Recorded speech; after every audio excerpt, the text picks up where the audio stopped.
Tonight, as you settle into your own comfortable bed, I'd like you to imagine something gentle, something slow, something far away from the world you know.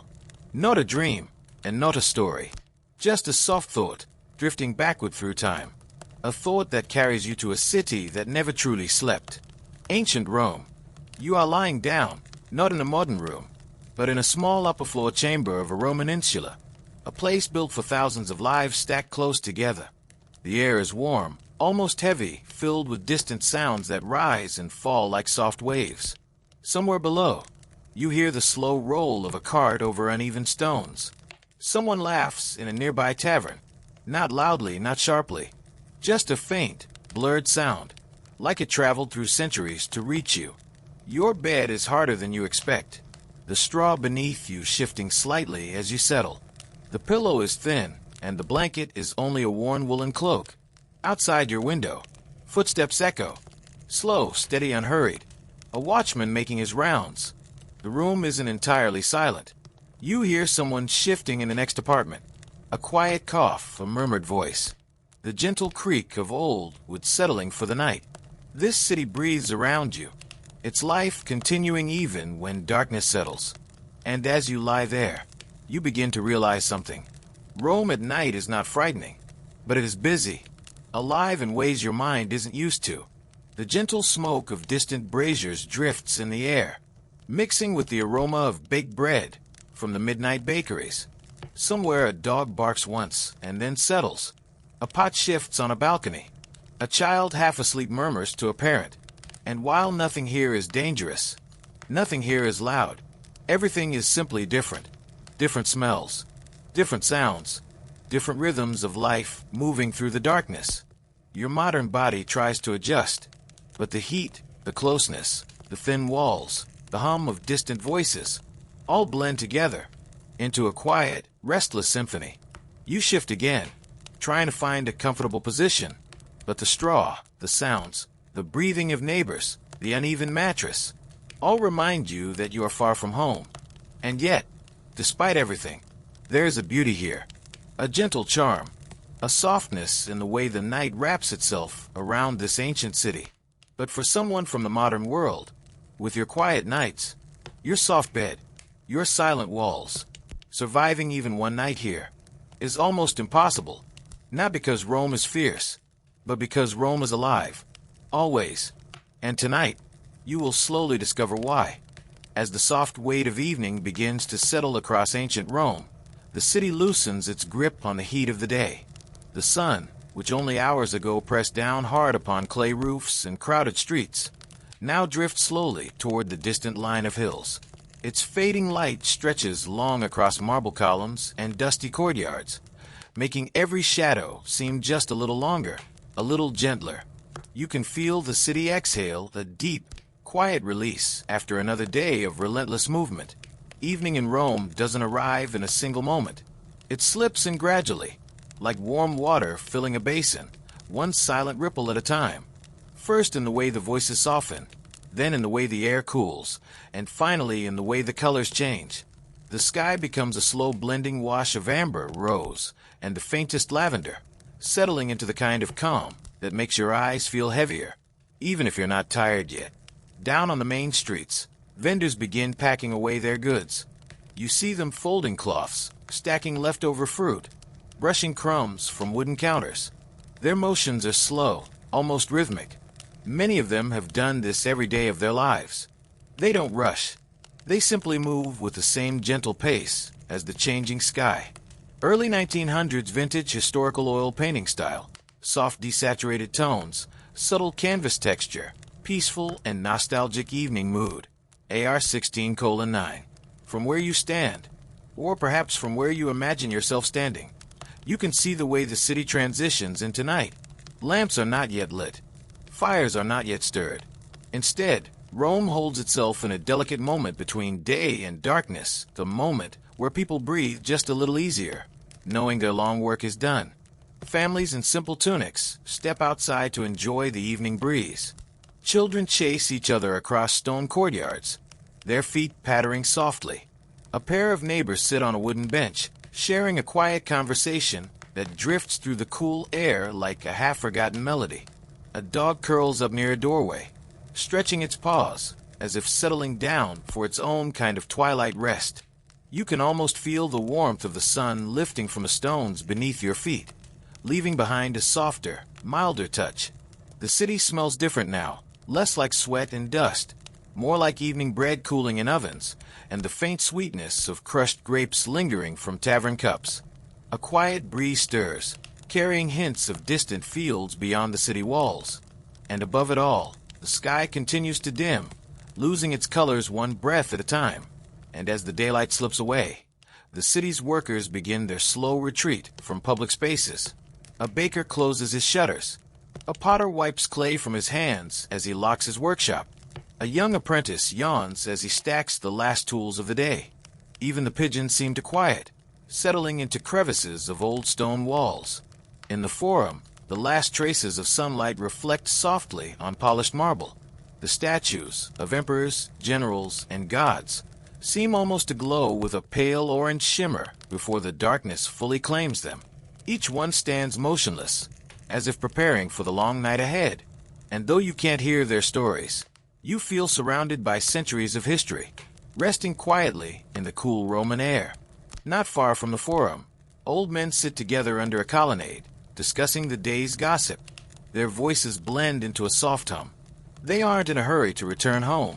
They enjoy this time of cooling air, of fading daylight, a time when memories feel closer, and the worries of life feel just a little smaller. You take a slow breath. The air is cooler now, easier to inhale, carrying that earthy smell of ancient stone and well-trodden roads. You hear the gentle splash of water from a public fountain as a woman fills her clay pitcher. You hear the rustle of tunics as a group of workers walks home, their sandals whispering against the stone pavement. And somewhere in the distance, the faint ring of a bronze bell marks the lowering sun. In this soft moment of evening, everything feels familiar, even if you've never been here before. Rome in twilight has a way of welcoming you, wrapping you in its warm, dusty, golden quiet. The city is big, sprawling, lively, yet somehow, in this hour, it feels like a single, shared home. As lamps are finally lit, small pinpoints of warm orange spread slowly through windows and doorways. The glow is gentle, never harsh. It flickers like a heartbeat, steady and warm. A family in the apartment across from you lights their oil lamp, and the flame dances softly against the wall. You watch its glow shimmer across the simple clay bowls on their table. In another window, a woman unrolls a thin cloth, shaking dust out into the fading light. Below, a merchant locks the strongbox that holds the day's coins. Everything moves slowly, quietly, as if the city is tucking itself into bed. The city's great temples stand tall against the deepening sky. Their massive pillars, which look so commanding in daylight, now seem softened, almost comforting, like old guardians settling in for the night. You can sense the presence of the gods, not in thunder or power, but in the quiet, settling peace that spreads across the city. Even the animals sense it. Horses in their stables snort softly, shifting their weight as night approaches. Birds flutter to their nighttime perches. Cats, always more active after dark, slip silently through alleyways as though beginning their own version of evening errands. And as the first stars emerge, faint and silver, the city begins its gentle transition from work to rest, from heat to coolness, from daylight to the soft embrace of night. Everything feels slow. Everything feels peaceful. Everything feels ready. And as darkness settles more fully over Rome, the truth becomes clear. The city is beautiful in its quiet shift from day to night, but it is also alive, bustling beneath the surface, preparing for a long, restless evening that only true Romans understood. For a modern traveler, this is only the beginning. A long night awaits. A night filled with sounds, smells, movement, warmth, and life. A night that would gently overwhelm anyone unaccustomed to it. But for now, let the twilight settle around you. Let the soft glow of ancient lamplight ease you deeper into Rome's timeless rhythm. The night is young, and your journey through it has just begun. As twilight deepens into the early shades of night, the streets of ancient Rome begin to change in their own quiet, gentle way. Though the heat of the day has faded and the sky now hangs in soft hues of indigo, the city does not, cannot, fall entirely silent. Rome breathes differently after sunset. The rhythm is slower, yes, softer, yes, but it continues with a steady pulse that never fully stops. And as you step into the evening streets, imagining yourself wandering through these ancient paths, you feel the life of the city settle around you like a warm, familiar blanket. The stones beneath your feet are still warm from the day. They release their stored heat slowly, adding a mild comfort to the night air. The sky above is deepening, a velvety blue slowly filling with faint stars. The first lamps flicker to life along the main streets, though many corners still rest in shadow. People drift in and out of these pools of lamplight, their figures softening with each step. Some are finishing their errands before the night becomes too late. Others are beginning their own nightly routines, taverns to visit, neighbors to meet, tasks to complete. In the gentle dimming glow, the streets take on a hush. Not silence, but a soft, steady hum. You notice the cadence of footsteps, some brisk, some lingering, some dragging slightly from the long day. Sandals scrape gently, leaving faint echoes that travel down the narrow alleys like whispered conversations. The warm scent of freshly baked bread drifts through the air, floating from bakeries that have only just lit their ovens for the long night ahead. Their work begins when others rest. As you continue walking, you pass by rows of small shops closing for the night. Potters roll down wooden shutters. Linen merchants tie cords around bundles of unsold fabric. A fruit seller brushes the last of the figs from his counter, dropping them carefully into a basket. A young man sweeps the final dust from his father's doorway. He pauses, leaning on the broom, and looks up at the darkening sky with a quiet, thoughtful expression. It is a soft, almost universal moment, the kind of pause people have shared for thousands of years. You turn a corner, and the scene shifts gently. A small group of neighbors stands together, talking quietly in the lamplight. Their conversation blends with the night in a way that feels timeless, as though the words float slowly into the cooling air, no longer rushing anywhere. Nearby, a pair of street dogs wander around, noses low, tails moving lazily.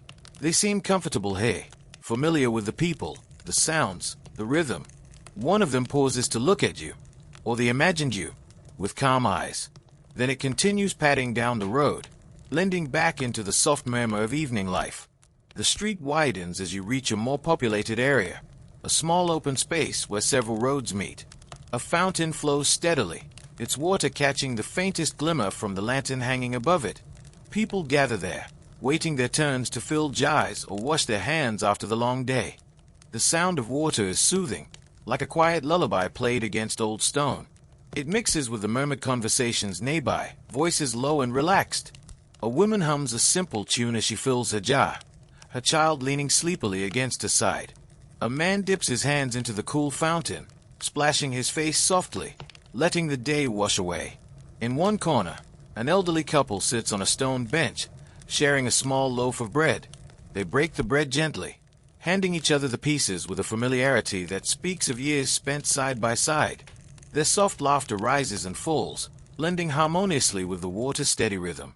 Farther ahead, the streets become narrower, curling gently around tall insulae. These apartment buildings loom above you, not menacing, but imposing in their height. Their upper stories fade almost completely into darkness, save for a few windows where soft lamplight glows like distant stars.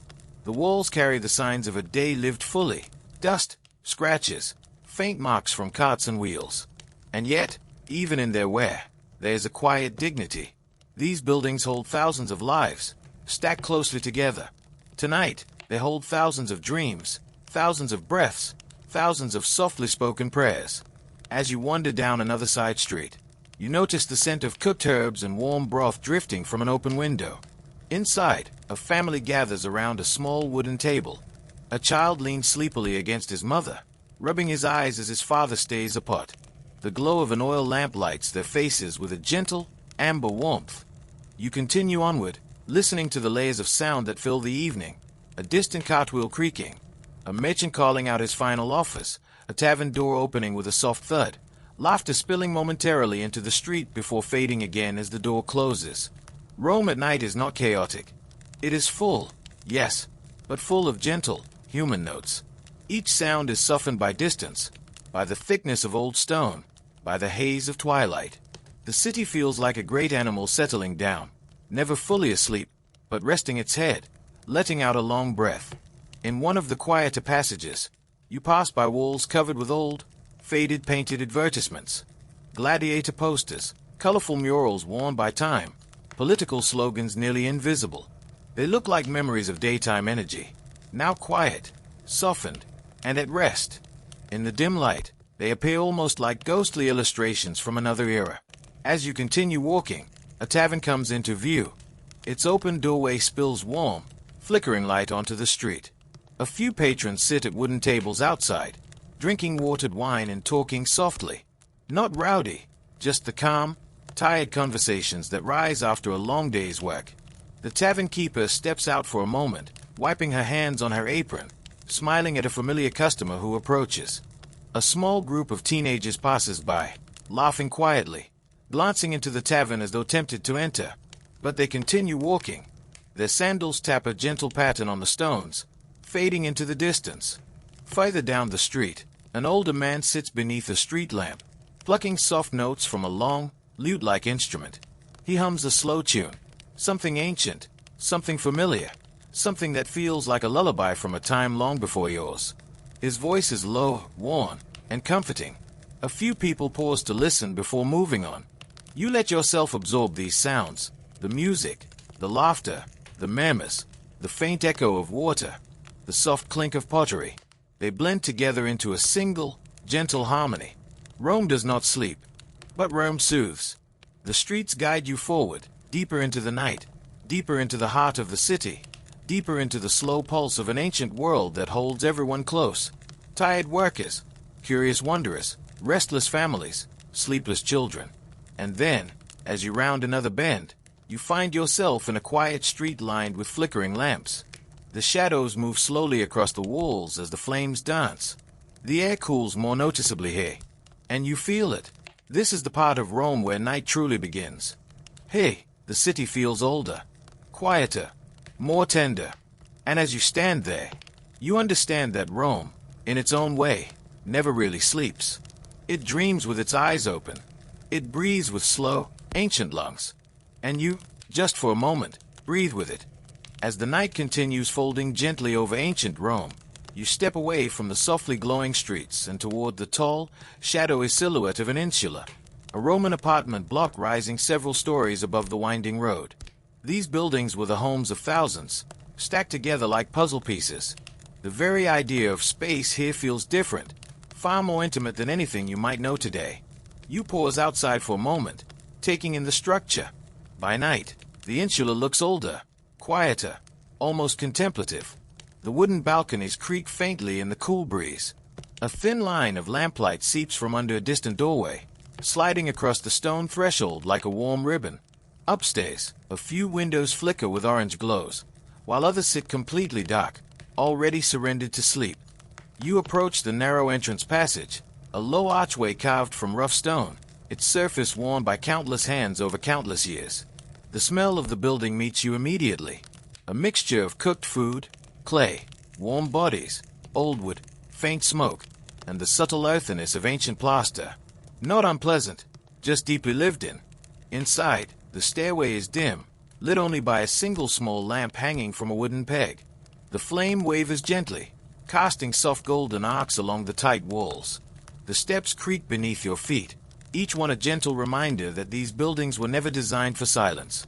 As you climb, you hear the murmur of neighboring apartments. Not distinct words, just the soft melody of voices blending through thin walls. Someone laughs quietly. A baby fusses.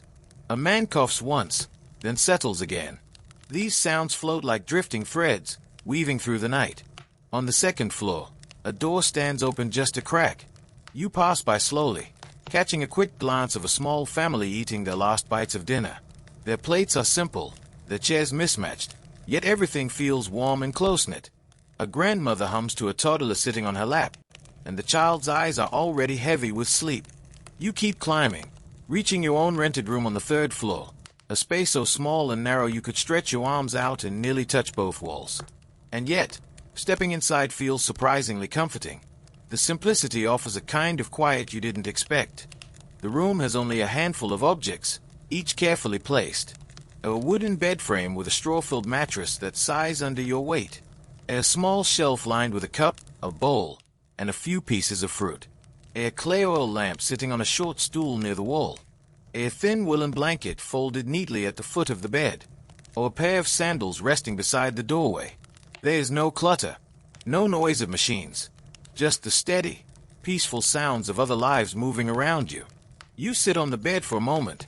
The straw shifts softly beneath you, creating a gentle rustling that fades almost instantly. The mattress is uneven, yes, but the softness of the wool blanket and the cozy closeness of the walls make the space feel safer than you would expect. Your eyes drift along the plaster walls, cracked in places, smoothed in others. You can see faint brush marks from someone who once repainted the surface. A small vine-like pattern was drawn long ago and is now barely visible, faded by time and candle smoke. These imperfections give the room a humble, lived-in charm. Outside your single window, the sounds of Rome continue their peaceful night rhythm. A cart rolls past, its wheels humming a low, steady tune. Someone calls to a neighbor. A flock of birds flutters briefly to a rooftop before quieting again. You rise and move closer to the window. The wooden shutters open with a soft creak, revealing a sliver of the street below. The light from the lamp inside your room spills gently out into the night air, blending with the distant glow of other oil lamps along the road. A cat slinks along a wall. A couple walks calmly, their shadows stretching long across the stones. You close the shutters again, letting the small room embrace you in its warm, amber tones. The lamp flame wavers softly, and you take a moment just to listen, to the building, to the city, to the quiet orchestra of nighttime life. A faint tapping comes from the room above. Maybe someone walking, maybe someone adjusting their bedding. You hear a spoon clink against a bowl somewhere nearby, and there's a soft argument 2 floors down, but even that fades quickly, swallowed by the softness of the night. The insular breeze is one. Hundreds of lives, hundreds of stories, all stacked together. No one is truly alone here. The walls are thin, yes, but the presence of others becomes a kind of comfort, a gentle reminder that life is always nearby, moving quietly, resting slowly, dreaming lightly. You lie back on your bed. The ceiling beams above you are darkened with age. A small cobweb sways lightly in the corner, barely visible in the lamplight. Your pillow is thin, uneven, but warm. The blanket feels scratchy at first, but after a moment, it settles comfortably against your skin. You inhale deeply. The room smells faintly of dried herbs and burnt oil, the kind of scent that lingers long after dinners have been cooked and lamps have been lit. It's soothing, in a nostalgic way, as though the walls themselves have held onto every quiet night that came before this one. Down the hall, footsteps approach, steady, slow. The wooden floor groans in response. Then, silence. A door closes gently, and the building settles again. This world is ancient, yet strangely familiar. Crowded, yet safe. Noisy, yet comforting. Small, yet full of life. Your eyelids feel heavier. Your breathing slows. But you're not asleep, just resting deeper into the Roman night. You turn your head toward the small table where your lamp flickers. The flame has grown smaller now, sinking into a gentle sway. Its glow dances across the room, softening the edges of everything it touches. Shadows move slowly on the plaster wall, like waves drifting across an old shoreline. You close your eyes for a moment and simply listen. The city hums outside. The insula creaks and rustles around you. Someone whispers somewhere in the distance. A baby sighs in its sleep. A pot shifts on a shelf. Almost no sound is alone. Each one merges with the next, becoming a comforting blur. A sudden breeze presses against the shutter.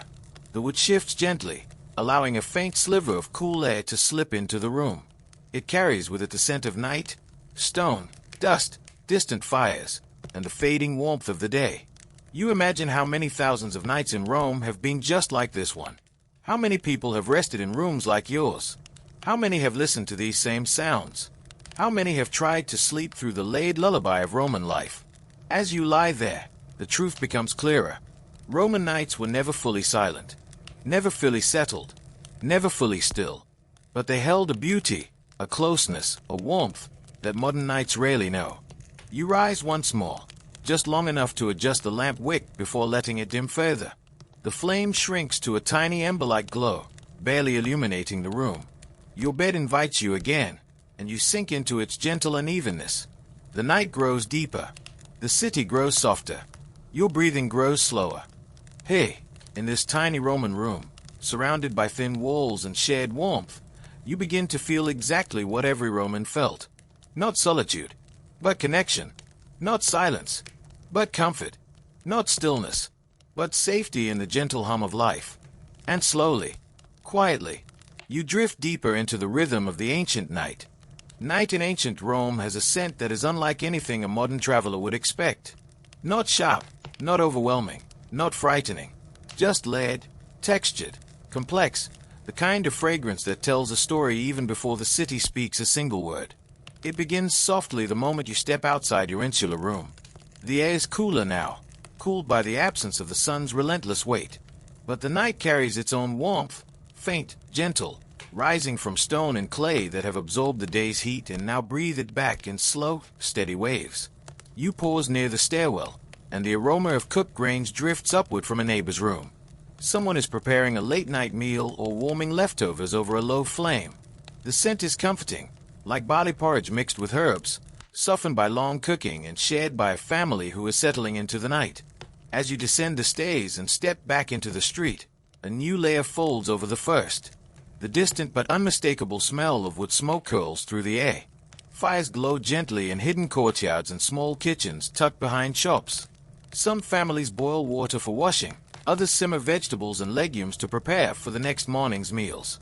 This ancient city doesn't rely on electricity or gas. The night is held together by flame, flickering candles, open braziers, torches, oil lamps. And every flame brings the soft, earthy scent of burning wood or heating clay. You walk farther into the street, and the scents shift again. Rome is a living city, dense, active, full of bodies, food, work, and movement. Its smells hold the echoes of everything that makes it alive. A group of bakers is already beginning their night shift, preparing dough for the morning rush. You catch the faint sweetness of wheat mixed with the warmth of rising yeast. It floats gently on the air like a soft invitation, carried by the cool night breeze. Nearby, a cook finishes roasting chickpeas over a small brazier. The aroma of olive oil and cracked pepper drifts toward you, a smell that would be delicious in daylight but feels surprisingly soothing at night. Many Romans eat late, after long days, and the scent of cooking lingers well into the darkness. The streets, though calmer than during the day, are never truly empty.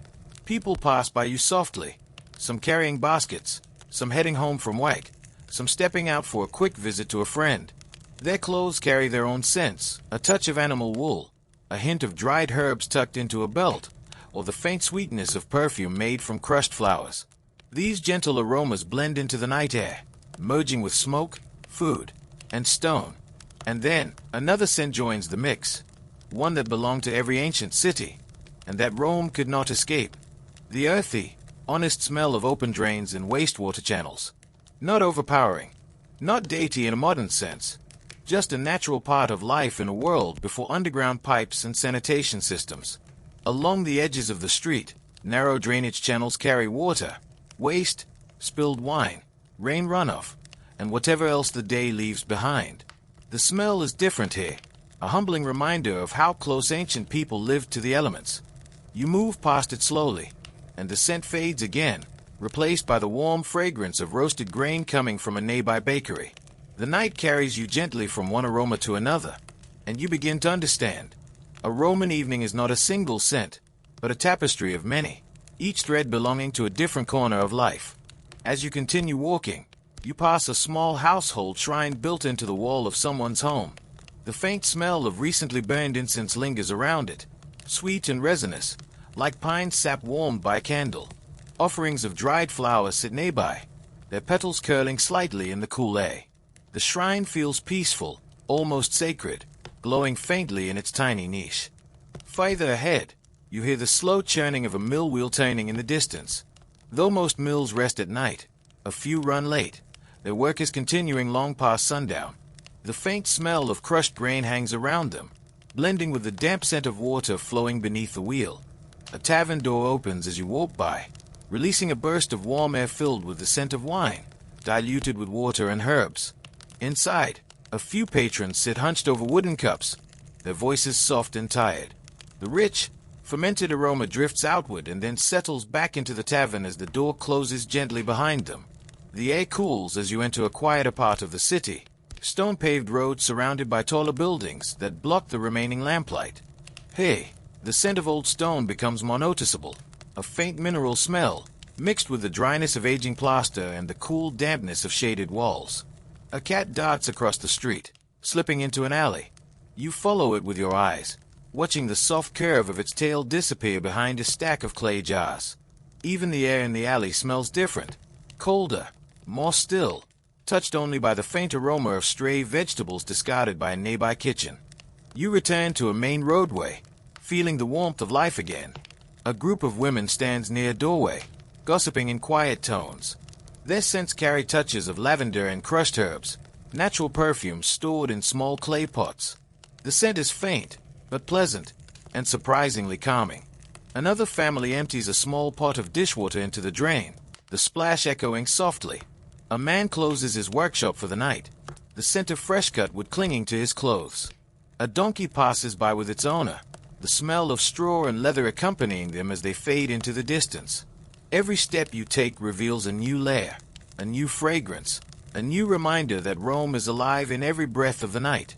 Finally, you stop near a small open courtyard tucked between tall insular walls. A single brazier burns in the center, maintained by a night worker whose job is to keep a bit of warmth and light for late travelers. The flame glows softly, and the scent of burning charcoal surrounds you, a dry, smoky comfort that feels timeless. You stand still, breathing in the mix of scents that swell gently around you. The night isn't harsh. It isn't frightening. It's simply real, rich with life, full of warmth and humanity. In this world, scent is memory, scent is story. Scent is the heartbeat of the night, and as you inhale the ancient air once more, you begin to understand why a modern person might struggle to rest fully in this fragrant, living city. It is too full, too warm, too alive. For your quiet, climate-controlled modern nights. Night in ancient Rome was not a private thing. Sleep was not a solitary act. It was something lived together, shared with family, neighbors, strangers passing through, and even with the constant hum of a city that never truly learned the meaning of silence. As you step back into your tiny insular room, the walls feel closer now, but not in a claustrophobic way. More like a warm, familiar pocket of space carved out of a building filled with hundreds of heartbeats. You feel the life of everyone around you, not as intrusion, but as presence, a kind of nighttime companionship. The Romans understood that a night's rest was rarely perfect, rarely uninterrupted, and almost always shared. Beds were smaller. Rooms were crowded. Life spilled through the walls like soft music drifting from another room. You settle into your straw-stuffed mattress again, noticing how the uneven surface shifts gently beneath you. Romans didn't have soft springs or layers of cushioning. They slept on the simplest support: wood, straw, blankets, or woven mats on the floor. But these materials carried warmth. They carried the day's sun in their fibers, and they carried the quiet memories of countless nights before yours. A faint knocking comes from the room next door, someone adjusting their bedding. You hear soft HM from another room as an old woman settles into her blanket. A child whispers something unintelligible, half asleep, and a gentle adult voice murmurs back. These sounds blend together, creating a tapestry of nighttime life. You lay back and imagine yourself in a typical Roman sleeping arrangement, not alone, but as part of a small cluster of bodies. Families often slept close together, sharing beds or mats pushed against the walls. Some households had one large room where everyone slept side by side. Parents, children, aging grandparents, or visiting relatives all found a place in the quiet mayhem. There's comfort in that closeness. Warmth, too, especially on colder nights when wool cloaks and shared breath created pockets of heat that felt like a small fire burning steadily through the darkness. Your own room now feels like an invitation to experience the Roman night as it truly was, not as a quiet retreat but as a shared moment, like drifting gently on a raft with others, carried by the same slow-moving current. You shift under your blanket. The wool scratches slightly against your skin before softening with warmth. It smells faintly of lanolin, Natural, earthy, comforting. A clay lamp burns beside you on the small table, its flame gently shrinking as oil is consumed. Romans rarely slept in complete darkness. Full darkness belonged to wilderness, to danger, to superstition. Inside homes, the dim glow of an oil lamp made the space feel alive, awake, protected. The flame dances gently with the currents of air that slip through the cracked shutters. Sometimes Romans fell asleep with the lamp burning. Sometimes they left only embers in a brazier. Sometimes they slept with a window partly open, letting the night sounds drift in as a natural lullaby.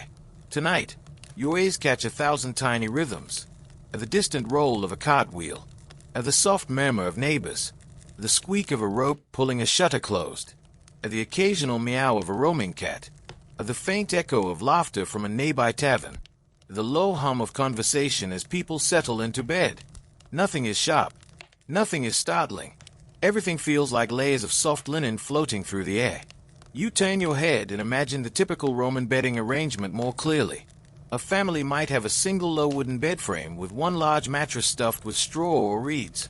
Children would sleep along the edges, parents in the center. A grandmother or visiting cousin might sleep at the foot of the bed or on a separate mat. The room could be small, sometimes barely enough for the bed itself. But the closeness wasn't a burden. It was simply life. It meant warmth, safety, shared stories before sleep, whispered prayers to the household gods. You inhale deeply, and another scent joins the room. A faint aroma of chamomile-like herbs crushed into the bedding. Some Romans added herbs to repel insects or bring comfort. Others placed small bundles under pillows for good dreams. Outside, the insula continues its nighttime conversations. A couple 2 floors above you shifts in their bed. A merchant on the floor below you clears his throat softly. Someone somewhere is singing, a lullaby, perhaps, or a quiet prayer. It fades almost as soon as you notice it. This gentle overlap of lives makes the room feel warmer. You shift again, letting your body sink deeper into the straw-filled mattress. The stuffing settles softly. Your blanket slides up to your chin. For a moment, you imagine another figure lying beside you. Maybe a Roman worker resting after a long day, breathing evenly, their presence offering a familiar weight on the shared bed. This was the Roman night, a night that held you close, that refused to leave you alone. A night full of life but never hostile, full of people but never overwhelming when viewed through the soft glow of bedtime. You close your eyes again, letting your breathing match the rhythm of the city's breath. Slow, steady, ancient. But rest in ancient Rome could be interrupted. Not dramatically, not frighteningly, just inevitably. The thin walls meant that every movement within the insula had a way of drifting in and out of your awareness. A neighbor's door closes. A cup is set gently onto a shelf. A dog shakes its fur in a courtyard below. The jingling of a tiny metal charm echoing faintly. All of these sounds merge with the flickering flame beside you, creating a lullaby older than memory. You imagine the mattress beneath you wearing the imprint of countless bodies over time. This bed has held families, children, travelers, dreamers. It has held laughter and whispered secrets. It has held the weight of days long forgotten. A breeze moves the shutter slightly, letting a thin ribbon of cool air slip inside. The lamp's flame flickers in response, and shadows dance across the ceiling like slowly swaying branches. The room feels like a cocoon, a soft shelter from the vast, noisy world beyond its walls. And yet, through those thin walls, you're reminded again and again. Rome sleeps as a community. You hear a final whisper from a distant room, a mother soothing a restless child. The sound rises and falls gently, then fades into the night's steady hum. And finally, your body truly begins to relax. Your mind settles. Your breath sinks deeper. The lamp burns lower still, becoming nothing but a small, quivering glow. Soon, the Roman world dims into a soft blur. The insula creaks once, then settles fully. And just before sleep overtakes you, you imagine yourself sharing this night with the many families around you, all of you drifting together into dreams wrapped in the warmth of ancient walls. Tonight, you sleep not alone, but with Rome. Night has fully settled over ancient Rome now, curling itself around rooftops, slipping into narrow alleys, and humming softly in every courtyard. Inside your insula, the room is warm and dim, the last glow of your lamp flickering like a tired star. But sleep doesn't come easily. Not in a place like this, where the city continues to breathe even after the sun has long since disappeared. You rest on your straw-filled mattress, eyes half closed, listening to the ancient world move around you. The thin walls are no barrier. They are delicate veils through which life flows continuously, gently, like warm water. First come the whispers. Soft, drifting voices from the room next door. A couple speaking in low tones, sharing a quiet conversation before sleep. Not arguments, not complaints, just soft exchanges of the day's thoughts. The kind of intimate murmurs that rise and fall without urgency. Someone laughs very softly, quickly, like a candle spark. It fades just as swiftly. Perhaps a shared joke. Perhaps a memory. Perhaps simply the joy of settling into rest. The sound melts into the evening air. Then you hear footsteps overhead. Slow, steady, and barely audible, like the padded walk of someone moving cautiously so as not to disturb others. A wooden beam creaks. A shutter rattles. A baby sighs in its sleep. All of these noises are gentle, softened by distance and the hum of the night. You allow yourself to sink deeper into the bedding, letting the sounds wash over you. This insula is a living organism, every family a cell, every sound a heartbeat. But outside is where the Roman night truly awakens. You get up slowly, drape your blanket over your shoulders, and push open the shutters just enough to let the night breeze kiss your skin. The cool air is refreshing after the warmth of your room, and through the narrow gap, a new world reveals itself, quiet, shimmering, and alive. Down the street, a small tavern glows like a lantern in the darkness. Its doorway is a warm rectangle of light, spilling onto the cobblestones. Inside, faint voices rise, deeper, more rhythmic than the soft whispers inside your building. The laughter from the tavern is hushed and rounded by the thick stone walls. It comes and goes in small waves, never harsh, never loud, more like the gentle bubbling of a distant spring. Occasionally, a cup clinks against a wooden table. A lute-like instrument strums a slow, dreamy melody. A few voices hum along. These sounds drift up the street, winding their way to your window like warm vapors. The tavern is the heart of nighttime life in a Roman neighborhood. People gather not for raucous parties, but for connection, to share the last cup of watered wine, to hear local gossip, to laugh quietly about small troubles, to sigh about long days. You can almost see them in your mind. Workers relaxing their tired muscles, merchants comparing stories, travelers recounting roads they've walked, lovers exchanging soft glances in corners. Their voices blend together gently, creating a gentle patchwork of sound. Closer to your insula, someone sets down a heavy basket.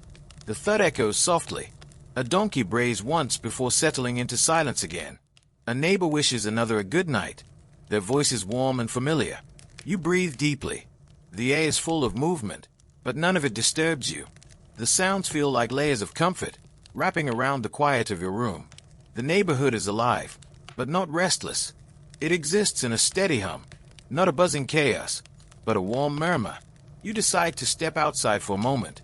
The stone floor is cool under your feet as you descend the insular stairway. The stair rails are smooth from years of use. When you reach the street, the night air welcomes you like an old friend. The street glows with the mellow orange of oil lamps. Some are hung outside homes. Some rest on doorsteps. Some sit in niches along the walls. Their flames sway gently in the breeze. Shadows stretch long and soft across the ground, giving the street a dreamlike quality. You walk slowly, your footsteps barely audible on the stone pavement. A cat darts across the street, chasing something invisible. It pauses, looks at you with glowing eyes, then disappears into the shadows again. From a nearby home, the sound of gentle singing emerges, a mother lulling her child to sleep with an old melody. Her voice is soft, wavering slightly, full of warmth. It flows down the street, merging with the tavern's lute music, creating a quiet symphony of domestic life. Farther ahead, a pair of men step out of the tavern, still talking. Their conversation is slow, thoughtful, the kind that comes after a long day's work. You catch only fragments, mentions of grain shipments, a neighbor's new baby, the upcoming market day. Their voices echo briefly before disappearing around a corner. A few insular windows glow with lamplight. Through one, you glimpse a woman braiding her daughter's hair before bed. Through another, a man sits writing on a wax tablet, his stylus scratching lightly. Through yet another. Two brothers share a blanket, already half asleep. Every life is its own small story, unfolding quietly behind thin plaster and wooden shutters. You continue down the street, guided by the sounds. You pass a group of neighbors gathered near a doorway, sharing whispered gossip. They smile as you walk by, acknowledging you with a nod but without disrupting their soft conversation. You can hear the music from the tavern more clearly now. A slow, circular melody, played gently, almost hypnotically. It mingles with laughter, with the clink of cups, with the murmur of voices. You find yourself standing outside the tavern's entrance. The wood of the door is warm, touched by the heat of the torches flanking it. Inside, light flickers against the walls, casting moving shadows that sway like quiet dancers. Peeking inside, you see men and women seated at small tables, their faces relaxed, their bodies slumped with fatigue and contentment. A young man plucks the strings of a lyre, his head bent in concentration. A couple leans close, sharing a secret joke. No one is rowdy. No one is rushing. This is the Roman night. Social, warm, full of gentle laughter and tired smiles. You stay at the doorway for a while, letting the tender comfort of these sounds seep into your body. Then you turn back toward your insula, moving slowly through the quiet street. The cool night breeze brushes across your skin. Your eyelids grow heavy. Before re-entering the stairway, you look back at the glowing tavern one last time. Its light pulses softly. Its music floats like a whisper. Its warmth extends into the street like a hand reaching out to comfort the world. Back in your room, the sounds follow you. Muted now, but still present. A lullaby of Roman life. You lie down on your straw mattress again. The blanket wraps around you like a gentle embrace. The oil lamp's faint glow slants across the wall. The tavern's quiet laughter drifts upward, softened by distance. The murmur of families settling into bed forms a gentle undercurrent. A lute's final notes float through the night like a sigh. Rome is alive, but calm. Awake, but peaceful. Restless, but comforting. You inhale deeply. Your breath matches the rhythm of the city. The night sounds of ancient Rome become your lullaby. Made of whispers, made of laughter, made of footsteps, of music, of soft human voices carried by the night. An early 20th century oil painting with desaturated hues, soft brushwork, and vintage canvas texture. R16:9. Slowly, quietly, you drift toward sleep, guided by the soft chorus of ancient life. Night has settled into its deepest hours now, not yet the darkest, but past the gentle hum of early evening. Your room in the insula feels warmer, quieter. The voices from the tavern have softened. The conversations from neighbors have dwindled to occasional murmurs or the soft shifting of bodies settling into sleep. But the city outside still moves, still breathes, still lives. Just not in ways that demand fear. The Romans often spoke of thieves, of shadows, of watchmen patrolling the streets. Yet in truth, these nighttime figures were not monsters or villains from dramatic stories. They were simply part of the fabric of a world without electric lights, keys, or modern security. Tonight, you decide to step outside again. The cool night air envelopes you as you walk down the stairway, each wooden step creaking in familiar tones. When you reach the street, the dim lamplight makes the stone road appear softer, gentler, as if wrapped in a thin veil of evening mist. This is the hour when Rome's vigils, the night watchmen, begin their rounds. You hear them before you see them. The soft clink of metal gear, the faint scrape of sandals, a low murmur exchanged quietly as they move down the lane. Their presence feels reassuring, not alarming.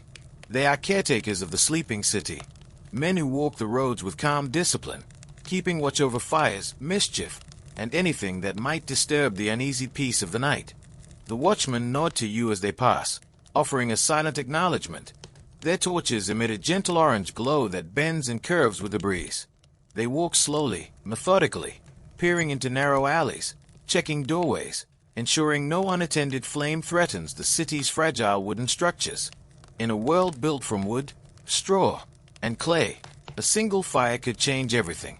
So the vigils are as much firefighters as guards, keepers of safety as much as order. When their torchlight fades down the street, the darkness settles again. But it is not empty. It's filled with the delicate presence of shadows.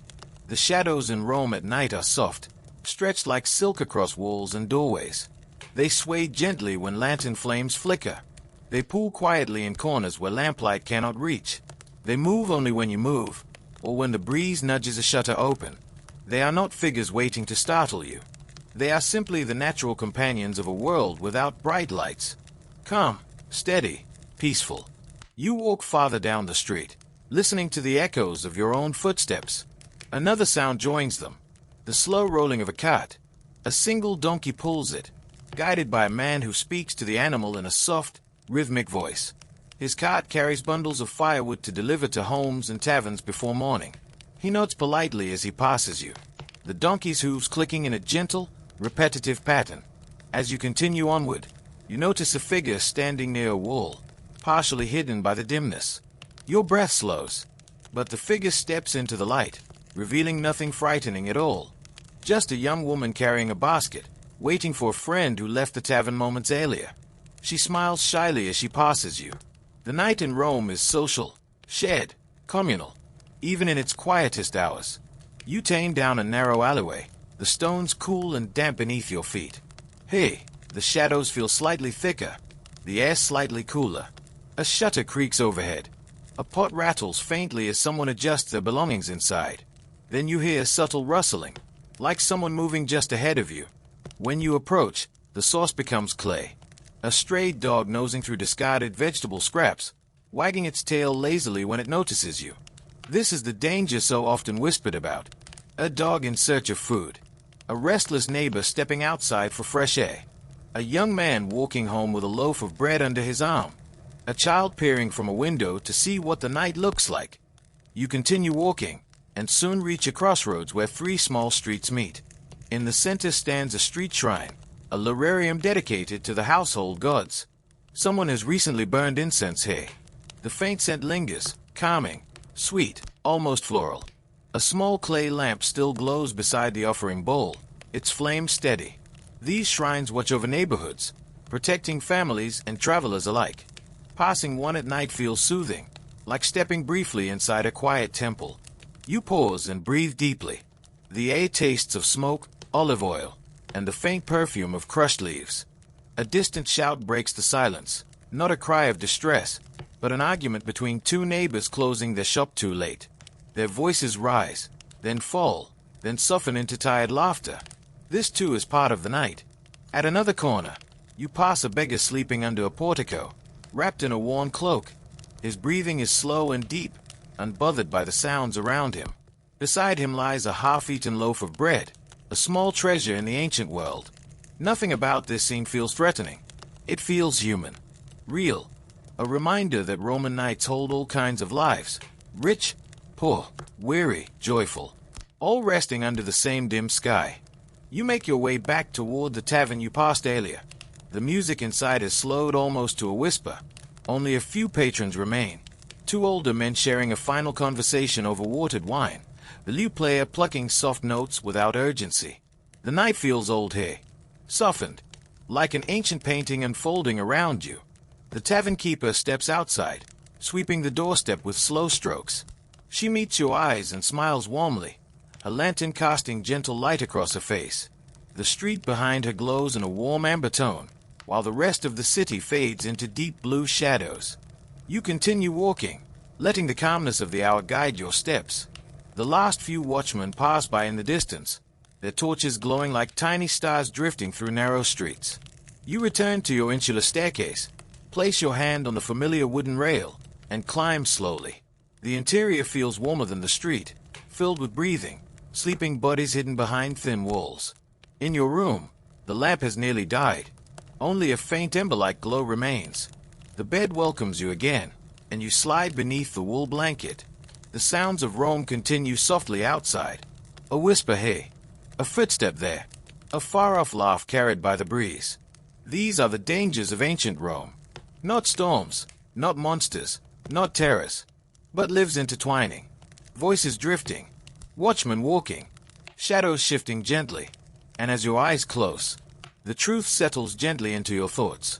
That Roman nights, though full of life, were never truly dangerous. Not to those who understood their rhythm, not to those who lived among these soft shadows, not to those who found comfort in the ancient hum of the city. And slowly, peacefully, you drift deeper into Rome's ancient embrace. Darkness in ancient Rome was not the same as darkness today. It wasn't a switch you flipped or a button you pressed. It descended slowly, gently, like a great velvet cloth lowered by unseen hands. Shadows lengthened one by one, and lamps bloomed in response, glowing like tiny suns clinging bravely to the edges of the night. As you lie in your insular bed for a moment longer, the faint ember of your dying lamp reminds you that Rome at night does not exist in total blackness. Instead, it exists in a world of soft gradients, shifting hues of gold, amber, umber, and calm blues. You decide to rise again, not because sleep won't come, but because the night's lights beckon like gentle stars on earth. You slip outside your room and into the stairway. The wooden steps glow faintly from a lamp hanging on a peg at the first landing. Its flame has burned low, leaving the plaster walls bathed in a warm, hunted glow. The flicker moves softly, creating delicate shadows that sway like slow-moving waves. Down the stairs, you hear the faint creak of another lamp being adjusted. Someone is tending to it, trimming the wick, making sure the flame will last until dawn. In ancient Rome, lamps were not conveniences. They were companions, guardians of the night, comforting presences that help guide weary souls through the darkness. When you step outside, you enter a world lit by hundreds of quiet flames. Oil lamps glow from windowsills. Torches burn in brackets along tavern walls. Small braziers smolder in courtyards, sending up faint tendrils of smoke. Every light sways softly in the breeze, as if breathing in time with the city. Rome by lamp glow is not bright. It is not sharp. It is not bold. It is gentle, warm, reassuring. The kind of light that softens all edges and slows the beating of your heart just a little. You walk slowly down the street, feeling the glow touch your skin like a warm whisper. Each lamp is different, some clay, some bronze, others carved with tiny sculpted figures of gods or animals. And each one casts a slightly different shade of radiance. A woman steps out onto her balcony, holding a small clay lamp with a round belly and a thin wick that burns with a golden flame. She adjusts her shawl and looks out over the street, as if checking on her neighbors before sleep. Her light joins the others, creating a patchwork of illumination across the insular walls. You continue walking, noticing how the darkness gathers between the lamps. Not threatening, but deep and velvety, like an ocean of calm shadow between islands of golden light. Farther down the road, a tavern door opens. For a moment, the entire street floods with brightness. Several oil lamps inside flicker wildly as the door swings, turning the interior into a living painting. Patrons sit around wooden tables. Shadows jump and dance on the walls. Then the door closes again, and the light retreats inward. Rome, you realize, knows how to share its warmth, but only in gentle doses. The lamps inside the tavern continue to glow through the shutter slats, painting thin golden stripes across the street. You walk on until you find yourself at the edge of a small open square. Hey, several lamps hang from cords strung between two tall insular buildings. Their flames sway like lanterns caught in an invisible lullaby, rocked by the night breeze. Below them, a group of neighbors sit together on low wooden stools, talking in calm, relaxed voices. A man sharpens a tool, the soft rasping sound blending with the whisper of flames. A woman kneads a bit of leftover dough for tomorrow's bread. A pair of children doze against their mother's side. Each lamp here casts its own pool of comfort, turning the square into a gentle constellation of human life. As you stand there, breathing in the warm lamplit air, a watchman passes by carrying a torch. He raises it slightly in greeting. The flame crackles gently, casting momentary bright light that reveals every crack in the stone pavement before dimming again as he passes. In ancient Rome, light is movement, and movement is life. If you keep watching, you notice how the glow changes depending on distance and breeze. A lamp placed in a window sends long, narrow beams across the road. Another burning low on a stoop makes only a small halo around itself, barely enough to light the ground beneath it. Oil lamps, unlike modern lights, don't overpower their surroundings. They blend with them, work with them, become part of the atmosphere. You move further into the square. The air is warmer here, heated by a brazier placed in the center of the space. The open coals glow deep orange, flickering in patterns like living embers breathing softly in the night. A man sits beside the brazier, rubbing his hands close to the heat. He looks tired, but peaceful. His eyes reflect the glow of the fire, and for a moment, it's as if the flame is stirring memories in him. Memories of childhood, of lost friends, of long days behind him. Night deepens over ancient Rome in a way that feels almost ceremonial, as if the city itself is preparing for rest. The lively hum of evening has faded into a low, comfortable murmur, and the glow from scattered oil lamps has softened into the gentle heartbeat of the streets. Inside your small insular room, the last breath of your lamp lingers like a warm whisper. The shadows have grown long, stretching slowly across the plaster walls, and the air is still enough to feel heavy with serenity. Roman nights did not end with sleep alone. They ended with ritual, quiet moments of gratitude, habit, and devotion, as natural to the ancient world as breathing. You sit up slowly, letting the cool night air touch your face. Across from your bed, tucked into a simple niche carved into the plaster, rests a small lurarium, a household shrine dedicated to the Lares and Penates, the guardians of the home, the protectors of prosperity, the unseen watchers of the night. The shrine is not elaborate. Most of Rome lived modestly, and their worship was made with simple hands and simple hearts. A few small clay figurines stand in the niche, worn by years of touching, and softened by countless offerings of incense and oil. A tiny cup holds dried herbs. Another holds a small piece of bread, placed earlier as a blessing. You rise from your bed and move toward the shrine. The floor beneath your feet feels cool and firm, and the air around the niche seems ever so slightly warmer, as though the lingering presence of old prayers clings to the space. Night deepens over ancient Rome in a way that feels almost ceremonial, as if the city itself is preparing for rest. The lively hum of evening has faded into a low, comfortable murmur, and the glow from scattered oil lamps has softened into the gentle heartbeat of the streets. Inside your small insular room, the last breath of your lamp lingers like a warm whisper.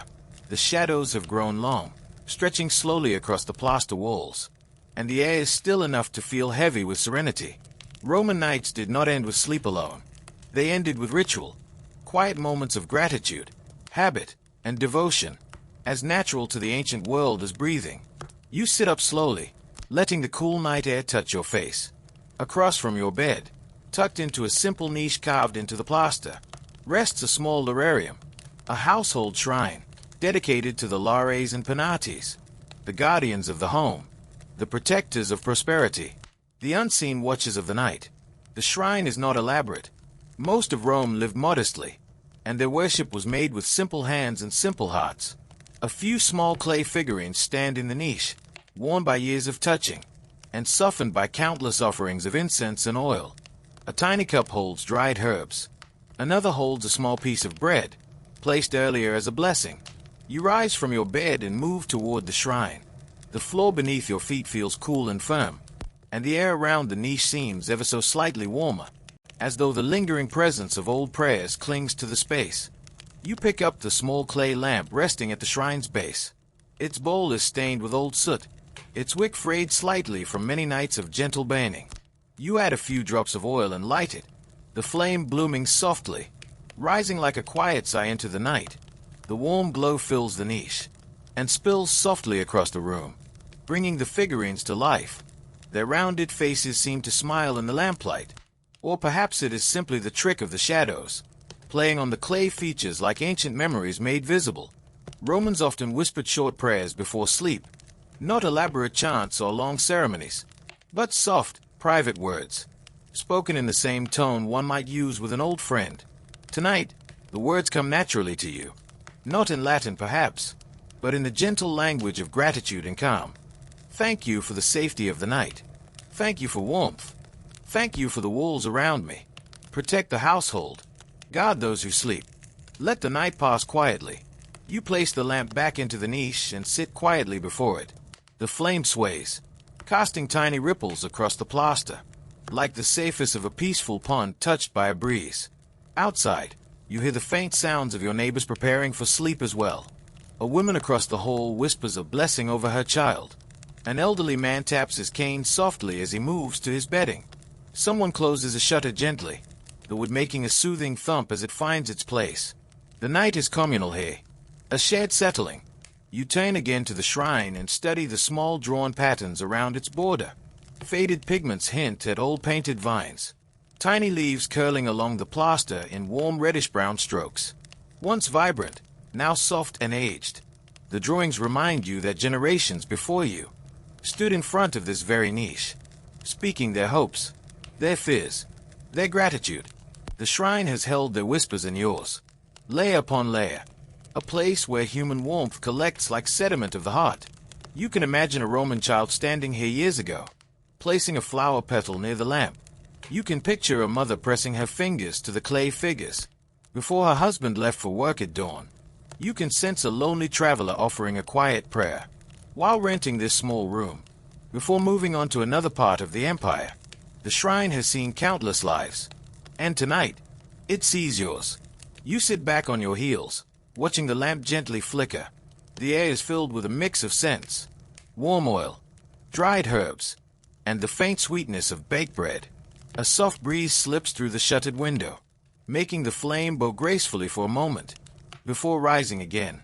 You close your eyes for a moment, letting the quiet ritual sink into your chest. Nothing here demands urgency. Nothing calls for faith. Roman spirituality at night is a gentle thing, more like family tradition than religious duty. It is a way of telling the night that you are ready for rest. You rise once more and step toward the window, opening the shutters only slightly. You look out at the quiet street below. A few other lamps glow faintly from nearby windows. Some sit on balconies. Others flicker behind wooden shutters, casting thin, warm bars of light onto the street. Far in the distance, you hear a slow chant, a priest walking to a temple to tend a sacred flame. His steps echo softly, and his voice rises in low, rhythmic tones that merge with the night. You watch until he turns a corner and disappears, his flame swallowed by the dark. Returning to your shrine, you place a single piece of fruit, a small offering, into the cup beside the figurines, not out of obligation, but because the gesture feels right, like adding another thread to a tapestry woven over centuries.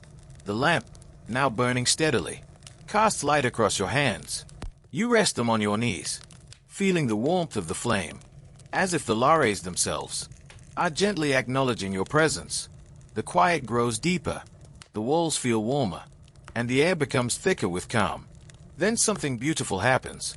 A sound so delicate, so soft, that you almost miss it. A few grains of incense placed earlier in the night begin to release their final fragrance. It rises slowly, sweet and earthy, just enough to perfume the space. It is the scent of peace, of safety, of the night surrendering. Your shoulders relax, your heartbeat slows. You feel anchored in this small room, this small shrine, this ancient world. When you finally lie back down, the lamplight remains, a small, steady companion beside the household gods. Romans rarely slept in complete darkness. They trusted the presence of flame. And as you close your eyes, the soft glow reaches across the room, touching your cheek, touching the walls, touching the old, worn floor. It is a warmth older than you, older than these walls, older than Rome itself. The gods are quiet now, still and watchful, and you feel them watching not with judgment, but with gentle familiarity. This is their world, their night, and you are part of it now. Slowly, softly, with the household gods guarding the night, you drift deeper, into ancient dreams. The night has settled into its deepest quiet now, that peaceful hour when the city seems to float, weightless, between yesterday and tomorrow. Romans called this gentle span of time ad medium noctem, the middle of the night, a stillness that did not stop Rome's life, but softened it, rounded its edges, and made the greatest city in the ancient world feel like a dreamy, living mural. You rise slowly from your straw mattress, not out of restlessness, but because something inside you wants to look again, to see how Rome looks from above, when the noise has faded, and the shadows stretch long across marble and stone. The shutters open with a soft wooden sigh. Cool air drifts inside your room, brushing against your cheeks. You lean forward, resting your elbows on the sill, letting the night widen before you. Below, the street lies in calm darkness, oil lamps burning low, their golden circles barely touching the stones. But beyond the narrow passage of your neighborhood, the larger city begins. Sprawling, ancient, magnificent, and strangely, delicately peaceful. Everything feels slower at this hour. The city is not silent, but it breathes softly, like a giant creature resting its head. And from your window, you can see the edges of the world that made Rome eternal. From your high perch in the insula, you catch a distant glimpse of the Forum, its once crowded marketplace now lying quietly, under the faintest dusting of moonlight. By day, it is the loudest place in Rome, filled with merchants, politicians, gossipers, priests, and beggars. But now, it rests like a slumbering storybook. Columns stand in frame rows, their shadows stretching across the paving stones. Like tall, silent guardians, statues of emperors and gods stare into the darkness, their marble expressions softened by the night air. The remains of incense burned earlier in the temples linger faintly on the breeze, mixing with the cool scent of stone. The Forum feels almost sacred at this hour, no longer a marketplace of voices, but a hushed cathedral of the open sky. Your gaze drifts left, toward the temples that line the sacred thoroughfares. In the near distance stands the Temple of Saturn, its tall pillars faintly outlined against the sky. Even at night, the columns look proud, as though they carry the old weight of history, the way a tree carries its rings. Farther still, other temples glow with the faint orange halos of their ever-burning flames. Some temples kept fires alive all night, symbols of the gods' watchful presence.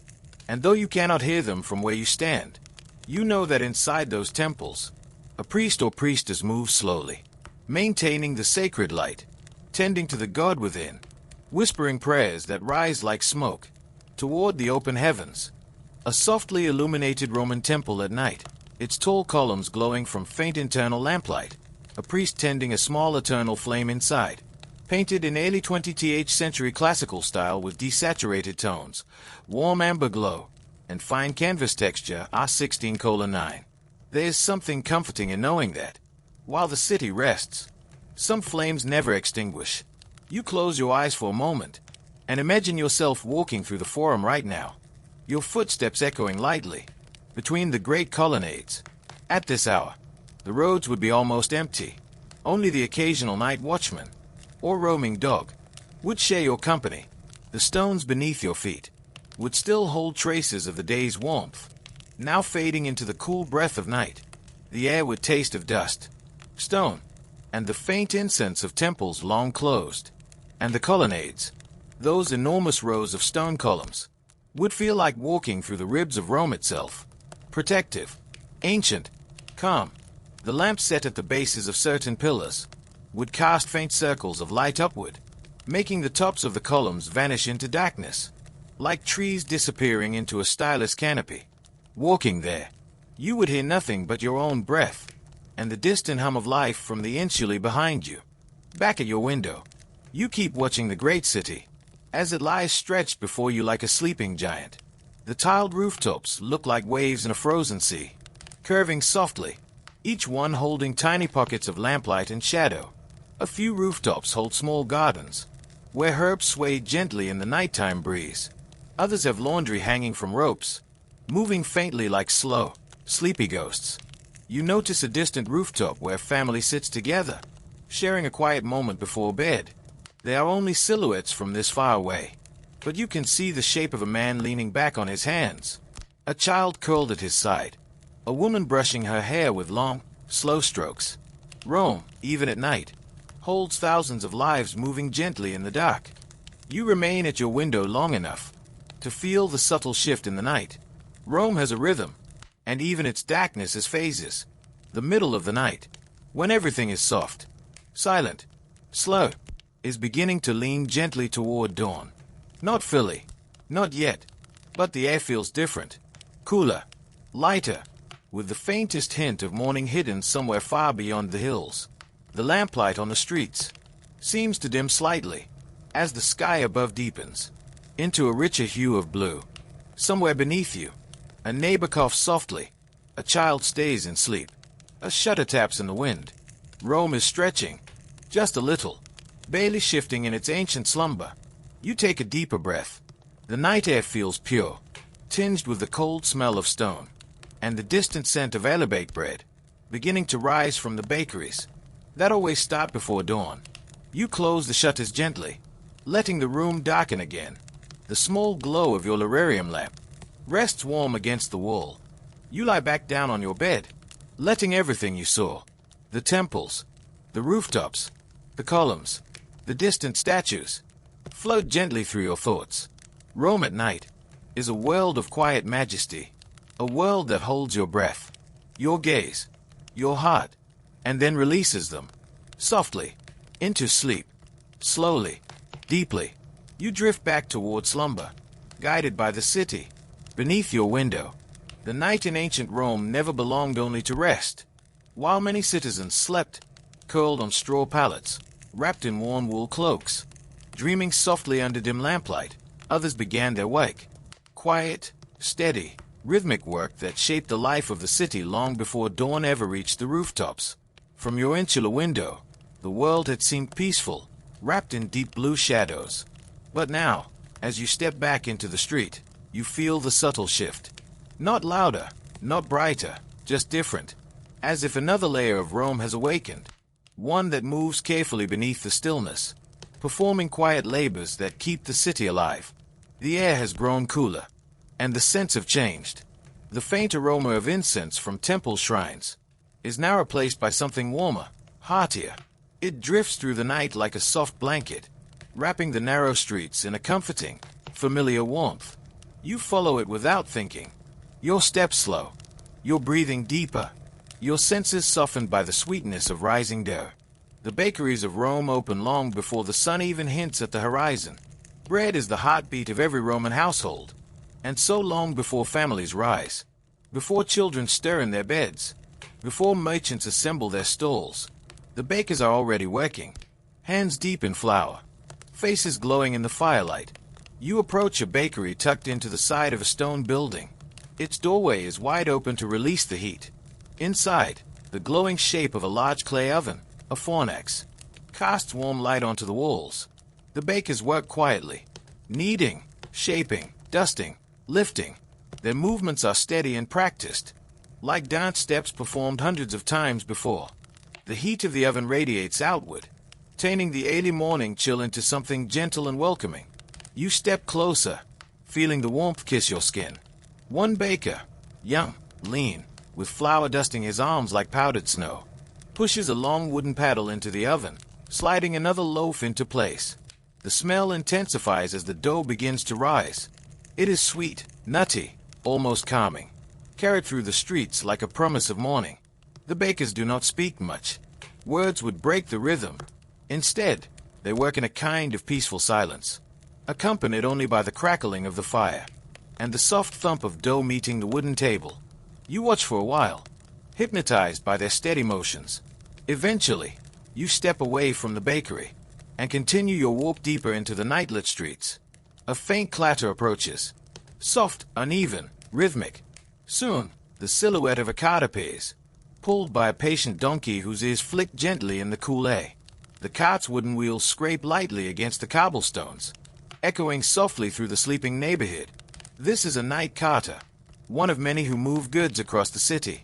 While most people rest, he carries sacks of grain, bundles of firewood, and sometimes amphorae of oil or wine, to prepare vendors for the day ahead.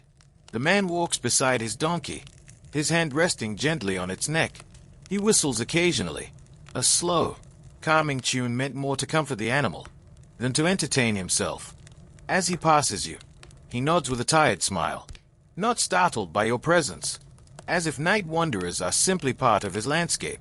He continues on, his cat rattling softly until the sound fades into the distance, like a gentle drumbeat marking the hours.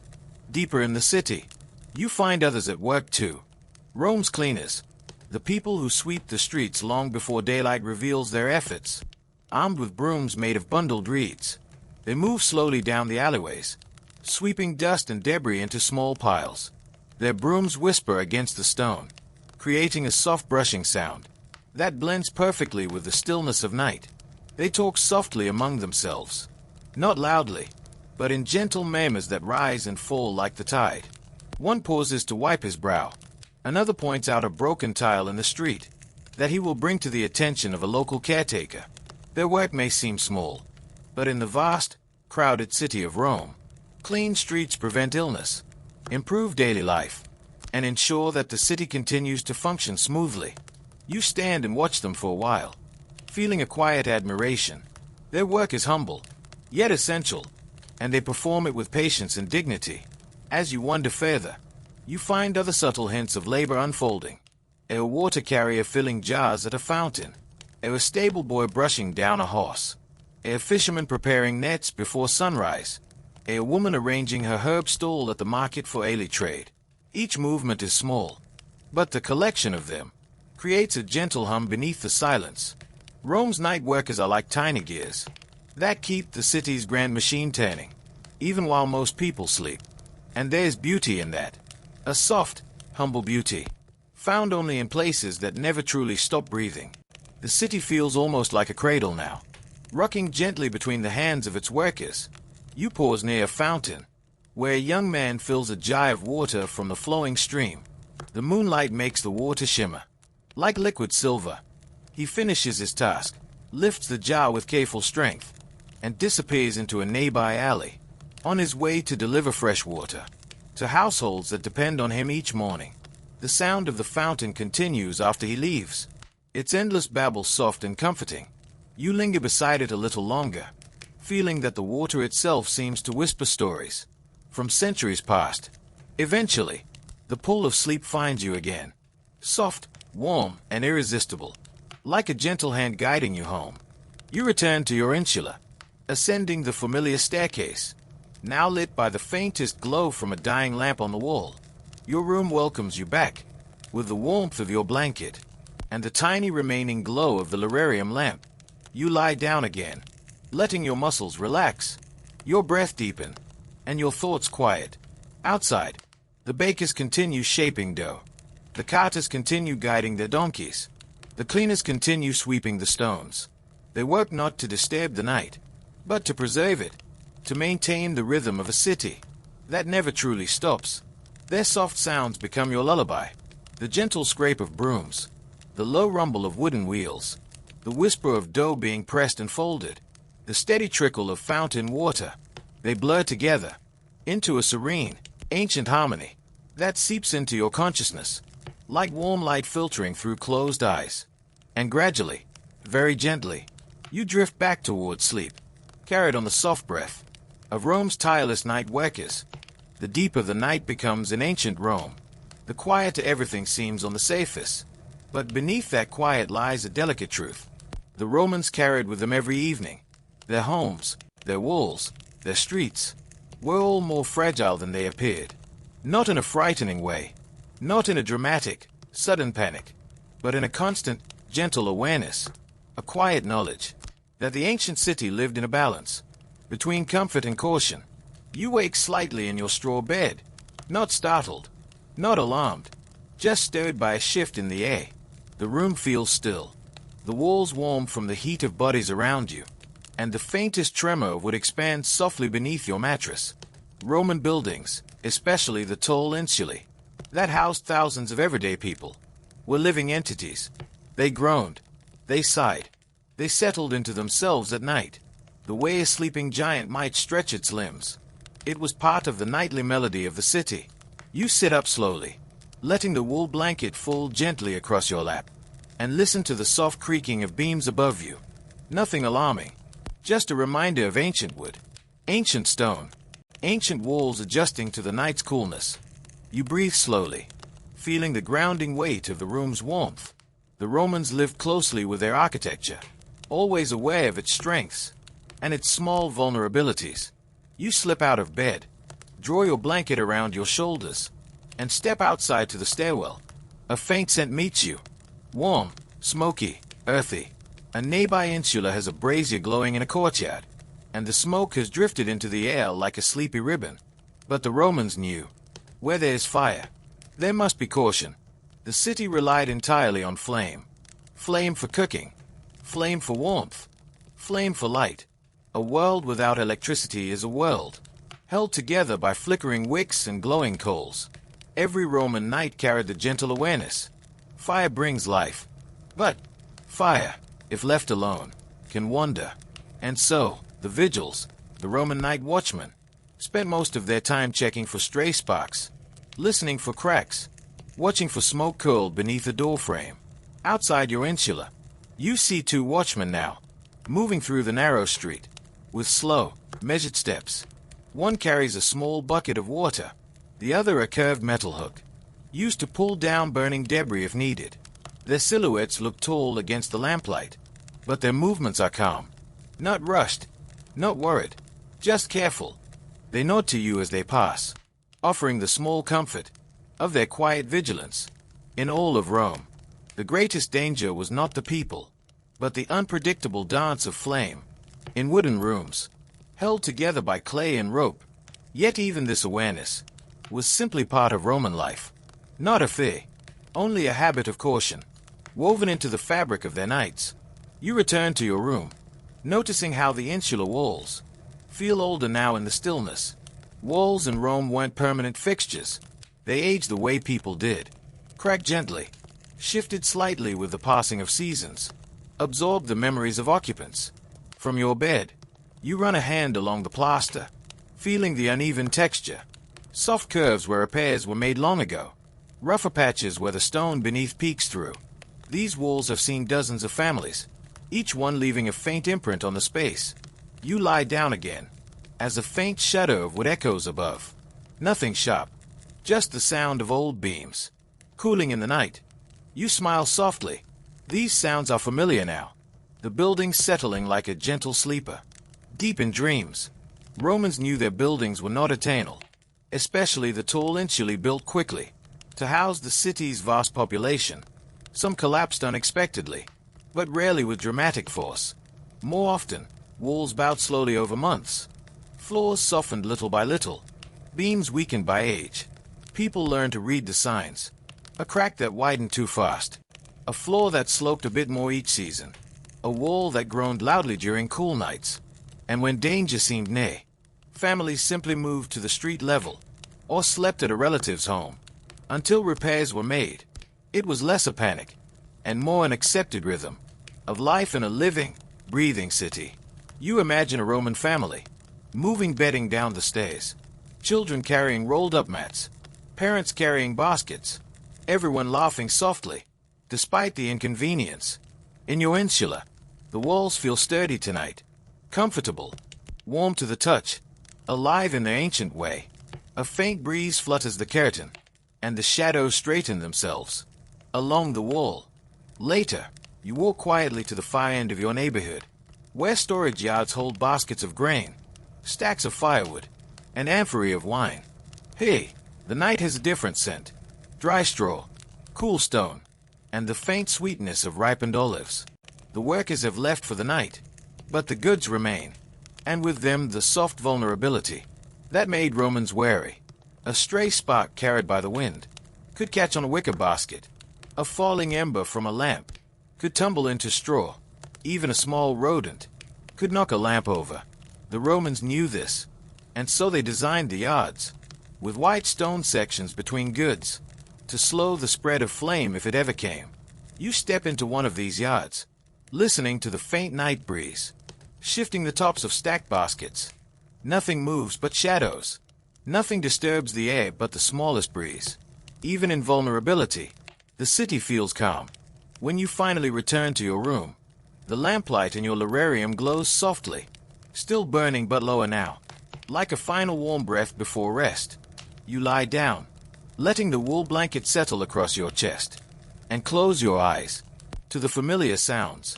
A wood expanding and cooling, and neighbors shifting gently in sleep, the faint sweep of a watchman's sandals, the distant crackle of a brazier, the soft sigh of your insular breathing.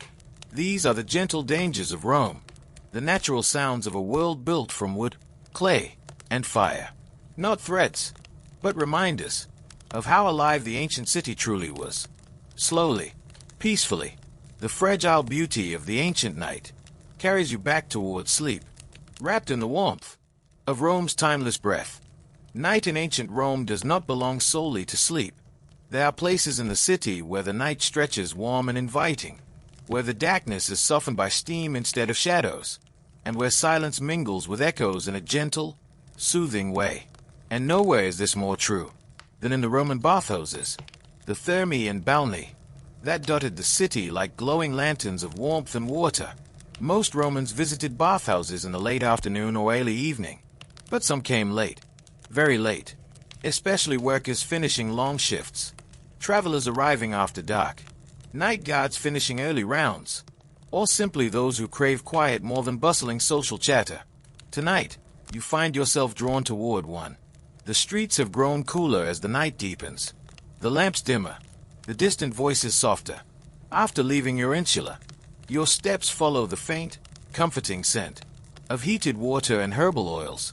As you approach the bathhouse entrance, the warmth hits you first, a gentle, slow-moving breath of steam, spilling softly into the street, as if inviting you inward. The doorway glows with lamplight, and the sound of trickling water floats through the air like a lullaby. You push open the heavy wooden door, and the quiet world inside welcomes you, like a warm embrace. The interior is dim, lit by small oil lamps placed along mosaic walls. The air is warm enough to make your shoulders relax instantly. A few late-night bathers move slowly through the space, like gentle silhouettes. Some sit near the warm pool, their voices low, barely more than murmurs. Others so quietly, eyes closed, arms resting on the stone edges. Everything inside the bathhouse feels softened by the mist. You remove your sandals and walk slowly across the smooth, warm floor. The stone retains heat from the day, and your footsteps make soft, hollow sounds that echo gently through the chamber. The deeper you walk into the baths, the calmer everything feels, as if the world has slowed to the pace of drifting water. Two older men sit near the far side of the pool. Their voices blend with the water's whisper. They talk about mundane things, the weather, a daughter's upcoming wedding, the price of grain. Nothing loud, nothing troubling, just the warm, steady exchange of people ending their day peacefully. Closer to you, a mother gently washes her young son, who giggles softly each time the warm water touches his shoulders. His laughter is not sharp or disruptive. It's soft, muted by the thick air, like a memory forming in real time. A worker rests nearby, his eyes half closed, letting the heat soothe away the aches left from hauling crates all day. The soundscape here is a lullaby of soft splashes, a low whispers, a water trickling from a fountain, slow footsteps, the gentle hiss of steam. No harsh noises, no sudden interruptions. The bathhouse at night feels like a sanctuary carved from stone and warmth. You move into the tepidarium, the warm room between the cooler and hotter chambers. Hey, the air is thick with scented steam, from herbs mixed into the water. Lavender, rosemary, mint. Their fragrances float softly, like delicate threads woven into the mist. In the center, a warm pool glows faintly, as lamplight dances across its surface. A few bathers recline on stone benches, their bodies draped in towels, their faces serene. You sit on the edge of the pool, dipping your feet into the lukewarm water. It envelopes you instantly, bringing with it a deep sense of comfort that spreads through your legs and into your chest. The heat doesn't overwhelm, it cocoons. You breathe more deeply, your shoulders drop, your thoughts quiet. The tepidarium is designed for this, a slow unwinding, a gentle loosening, a place where the mind drifts, like a leaf on warm water. When you feel ready, you walk into the calidarium, the hot room. The air is thicker here, filled with the calming weight of heat that sinks into your muscles, like soft, heavy cloth. Steam rises in slow, rolling clouds from a heated pool in the center. Only a few bathers sit here, those who enjoy the deeper warmth that makes limbs feel almost weightless. Columns ring the pool, their bases illuminated by tiny oil lamps placed in niches. A worker pours water over hot stones, causing a soft whoosh of steam that fills the room in a warm wave. You sit at the pool's edge, allowing the hot fog to wrap around your body. Your skin tingles faintly, your breath deepens, your heart beats slowly, as if the heat itself is guiding it. This room has a special quiet, the quiet of warmth. seeping into thought, into memory, into the spaces between each breath. Once your body feels like a warm ember, you walk into the frigidarium, where the cool water waits in a circular pool. The room is darker, quiet, and refreshingly cool, its air carrying the faint mineral scent of cold stone. The pool itself looks like a sheet of dark glass. Beneath the dim mosaic ceiling, only one bather floats in the water, barely moving, as if resting in the embrace of the night itself. You step into the cool water slowly, not shocked, but revived. Your skin tightens, your senses sharpen, yet the overall feeling remains calm and deeply peaceful. The coolness clears your mind, like a gentle breeze after warm rain. You float for a while, weightless, held by still water and ancient stone.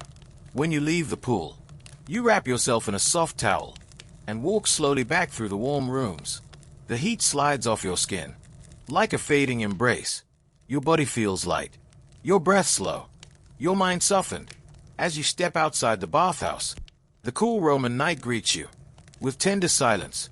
Your skin glows faintly in the lamplight.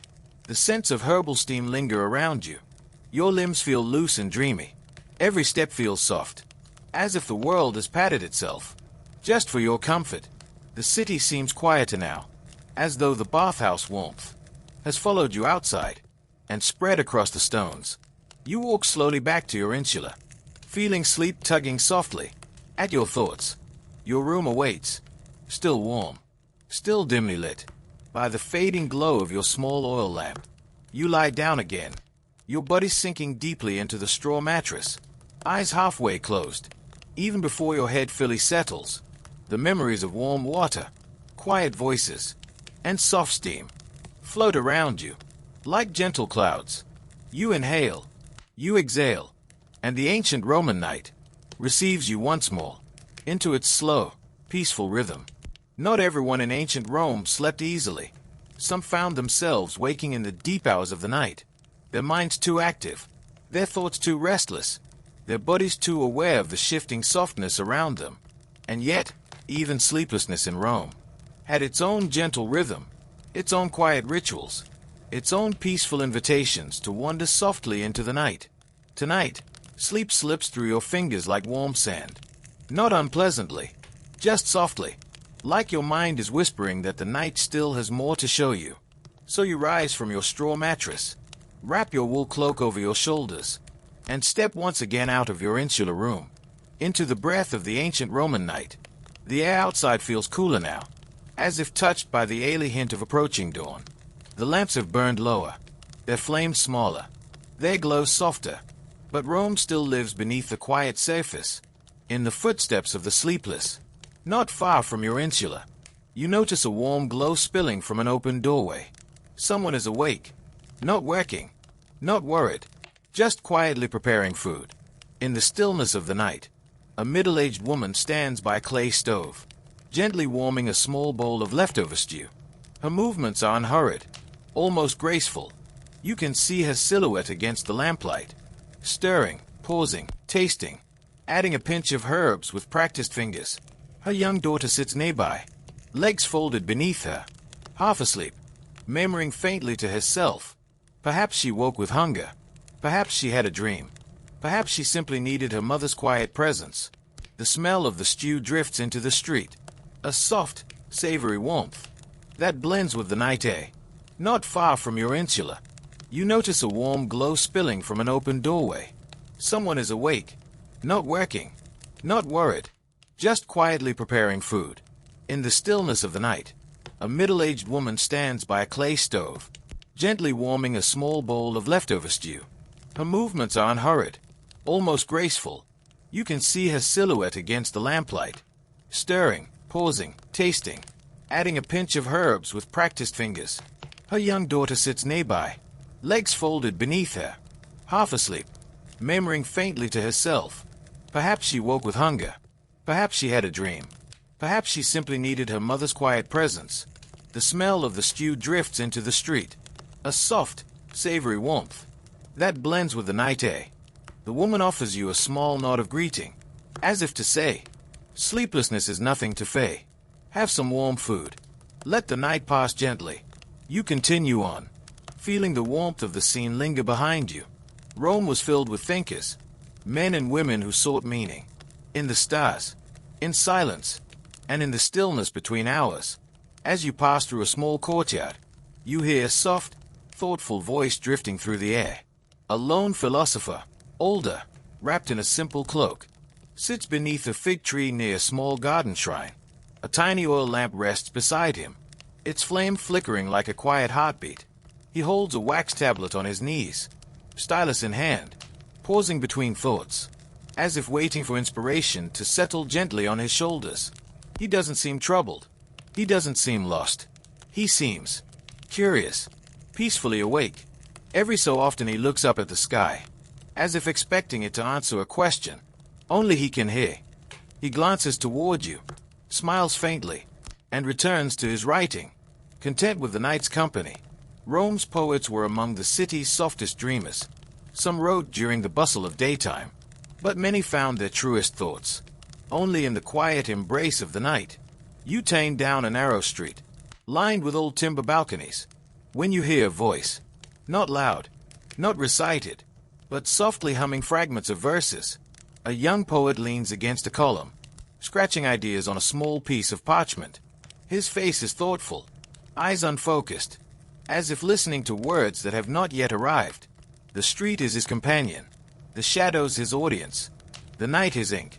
Occasionally he whispers a line to himself, testing its rhythm, adjusting its harmony. The sound is soothing, like the thrum of a distant lullaby. Behind him stands an old fresco, its paint faded to gentle earth tones, but still holding the figures of muses, who seem to watch over him with patient affection. You feel as though you've stumbled into the quiet heart of a dream. Not far away, another kind of sleepless Roman stays, the vendor who prepares his goods for the morning market. You approach a small open-air stall, where a man is carefully arranging baskets of figs and tying bundles of herbs with twine. He hums to himself, a slow, repetitive tune that blends perfectly with the crackle of a nearby lamp. His movements are steady, almost meditative, as if every fig he places is a tiny step toward welcoming the new day. The scent of fresh produce fills the warm pockets of air around the stall. Sweet figs, sharp mint, earthy thyme, and the faint fragrance of Alapicked olives. He is not rushed. He is not troubled. He simply prepares, as people have done in Rome, for countless generations. After wandering for some time, you begin to feel the quiet tug of sleep, calling you back. The philosopher's soft murmurs faintly echo behind you. The poet's whispered verses drift through a nearby alley. The vendor's quiet humming fades slowly into the alley. The city feels alive, in the calmest possible way, full of wakeful souls, who move gently through the night, with no urgency, no noise, no harshness. You return to your insula, your steps slow and relaxed. The stairway feels warmer now, the wooden boards soft beneath your feet. In your room, the lurarium lamp glows faintly, its small flame dancing like a sleepy spirit, guiding your rest. You lie down again, the straw mattress creaking softly under you. The wool blanket wraps your body in warmth, and the cool air fills your lungs with quiet ease. As your eyes drift shut, you can almost still hear the poet's humming, the philosopher's whisper, the vendor's soft rustling, and the mother gently stirring her stew. Sleeplessness in Rome was not loneliness. It was a soft journey through pockets of quiet life that glowed like little constellations in the ancient darkness. And with that gentle thought, you drift once more into sleep's waiting arms. When you step once again into the cool Roman night, you notice something you hadn't paid much attention to before. How alive the darkness is, not with noise or clamor, but with soft, graceful movements and warm breaths belonging to creatures who share the night with you. Ancient Rome never slept completely alone. It shared its shadows with animals, friends, guardians, wanderers, quiet souls who knew the pathways of the city almost better than its people did. Their presence was gentle, comforting, steady, like the night itself. You walk slowly down the alley just outside your insula, your footsteps soft on the worn stones. Lamplight pools in small circles along the street, And inside those circles, you begin to notice shapes, moving slowly, resting, observing, listening. These are the animals of Rome's night, each one playing its own quiet role. In the rhythm of the ancient world, out of the darkness, a small shape steps gracefully into the lamplight. A sleek Roman cat. Her fur glows with faint highlights from the oil lamp above, and her eyes shine gold, reflecting the soft flame. She examines you calmly, her movements unhurried, her tail curling lazily, like a ribbon caught in a gentle breeze. Roman cats were treasured companions, but also essential workers. They protected grain stores, chased mice from kitchens, and wandered the city with a kind of confident independence. This cat pauses at your feet, gives a small, slow blink, a sign of trust, and then circles you once, before sitting politely nearby. The stillness of her presence feels grounding, as if she belongs to the night, as naturally as the stars above. The cat eventually rises, pads forward on silent paws, and disappears into the shadows, as quietly as she arrived. Farther down the street, you hear a soft rustle, and turn to find a Roman dog, lying near the entrance of a small courtyard. He lifts his head as you approach, not alarmed, just curious. His ears perk slightly, and his tail thumps gently against the ground. His fur is rough in some places, smooth in others, the sign of a hard-working animal, who spends his nights guarding, watching, staying alert so that others may rest. Roman dogs had many roles: companion, guardian, herder, street watcher, and sometimes simply a gentle presence. In the quiet corners of the city, this dog stands and walks toward you, sniffing the air around you, in slow, friendly breaths. Then, finding nothing to worry about, he settles back down near his courtyard, a protector at ease. He lets out a soft exhale, eyes drifting half-closed, content to share the night with you. The night carries you onward, toward a larger street, where the sound of gentle huffing echoes softly between stone facades. You find a small stable, tucked behind a wooden gate, its entrance open just enough to glimpse inside. Several horses stand quietly in their stalls, their bodies illuminated by a single oil lamp hanging from a beam. The warm glow touches their backs, highlighting smooth muscles and the slow rise and fall of their calm breathing. One horse shifts slightly, its hooves tapping softly on the ground. Another lowers its head into a manger of hay, chewing in slow, rhythmic bites that sound like the heartbeat of the stable itself. Roman horses worked hard during the day, pulling carts, carrying travelers, saving the needs of merchants and messengers. Night was their time of rest, of gentle care, of slow breathing. In straw-scented darkness, you stand in the doorway for a long moment, letting the quiet presence of the animals settle around you like a soft blanket. As you walk back toward the smaller alleys, you hear a flutter of wings above you. A small owl perches on the edge of a tiled rooftop, its silhouette framed by moonlight. It tilts its head in curiosity, studying you with calm, patient eyes. The owl emits a soft hoot, not loud, not startling, just a deep, melodic note that drifts through the night, like a warm sigh. Night birds in Rome helped keep the city's insect population in check, and brought a natural softness to the nighttime air. Their wings create gentle drafts as they move overhead, each flap of feathers a quiet reminder that the sky is alive too. The owl watches you a moment longer before taking flight, its wings sweeping through the air in perfect silence. Finally, you drift toward the streets, near the local market, now empty of people, but alive with tiny, gentle movements. Small creatures rustle between baskets left out to air. A pair of cats chase each other playfully near a stack of crates. A domesticated goat noses at a dropped fig, chewing it thoughtfully, as if savoring the night's softness. Farther down, you see a donkey resting in a quiet corner, head bowed, ears twitching faintly at the soft sounds of the night. These humble creatures were part of Rome's heartbeat, helping carry goods, cleaning scraps, keeping pests away, and offering companionship to a city that thrived on motion and life. The animals do not shy away from you. They sense your peace. They accept your presence, as part of the quiet harmony of the night. When you finally return to your insula, your body feels lighter, your mind softer, as though the animals have lent you a bit of their calm. You close your shutter gently and climb back into your bed, feeling the warmth of the wool blanket embrace you. You hear faint sounds through the window, the soft pad of a cat passing under a balcony, the low rumble of a resting dog, the gentle exhale of a horse shifting in its stall nearby. These sounds merge with your breath, steady and slow, like a mother comforting a child, with the quiet presence of familiar creatures. Tonight, you sleep with the knowledge that the ancient city is full of life. Soft, breathing, warm life. Walking, resting, watching, bringing peace to the Roman night. And with that gentle thought, you drift deeper into dreams, carried by the quiet heartbeat of Rome's nighttime companions.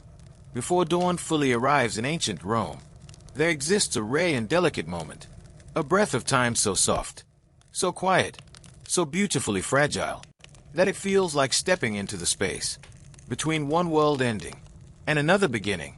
The stars are still visible, but faint, their bright edges blurring into the first hints of pale morning light.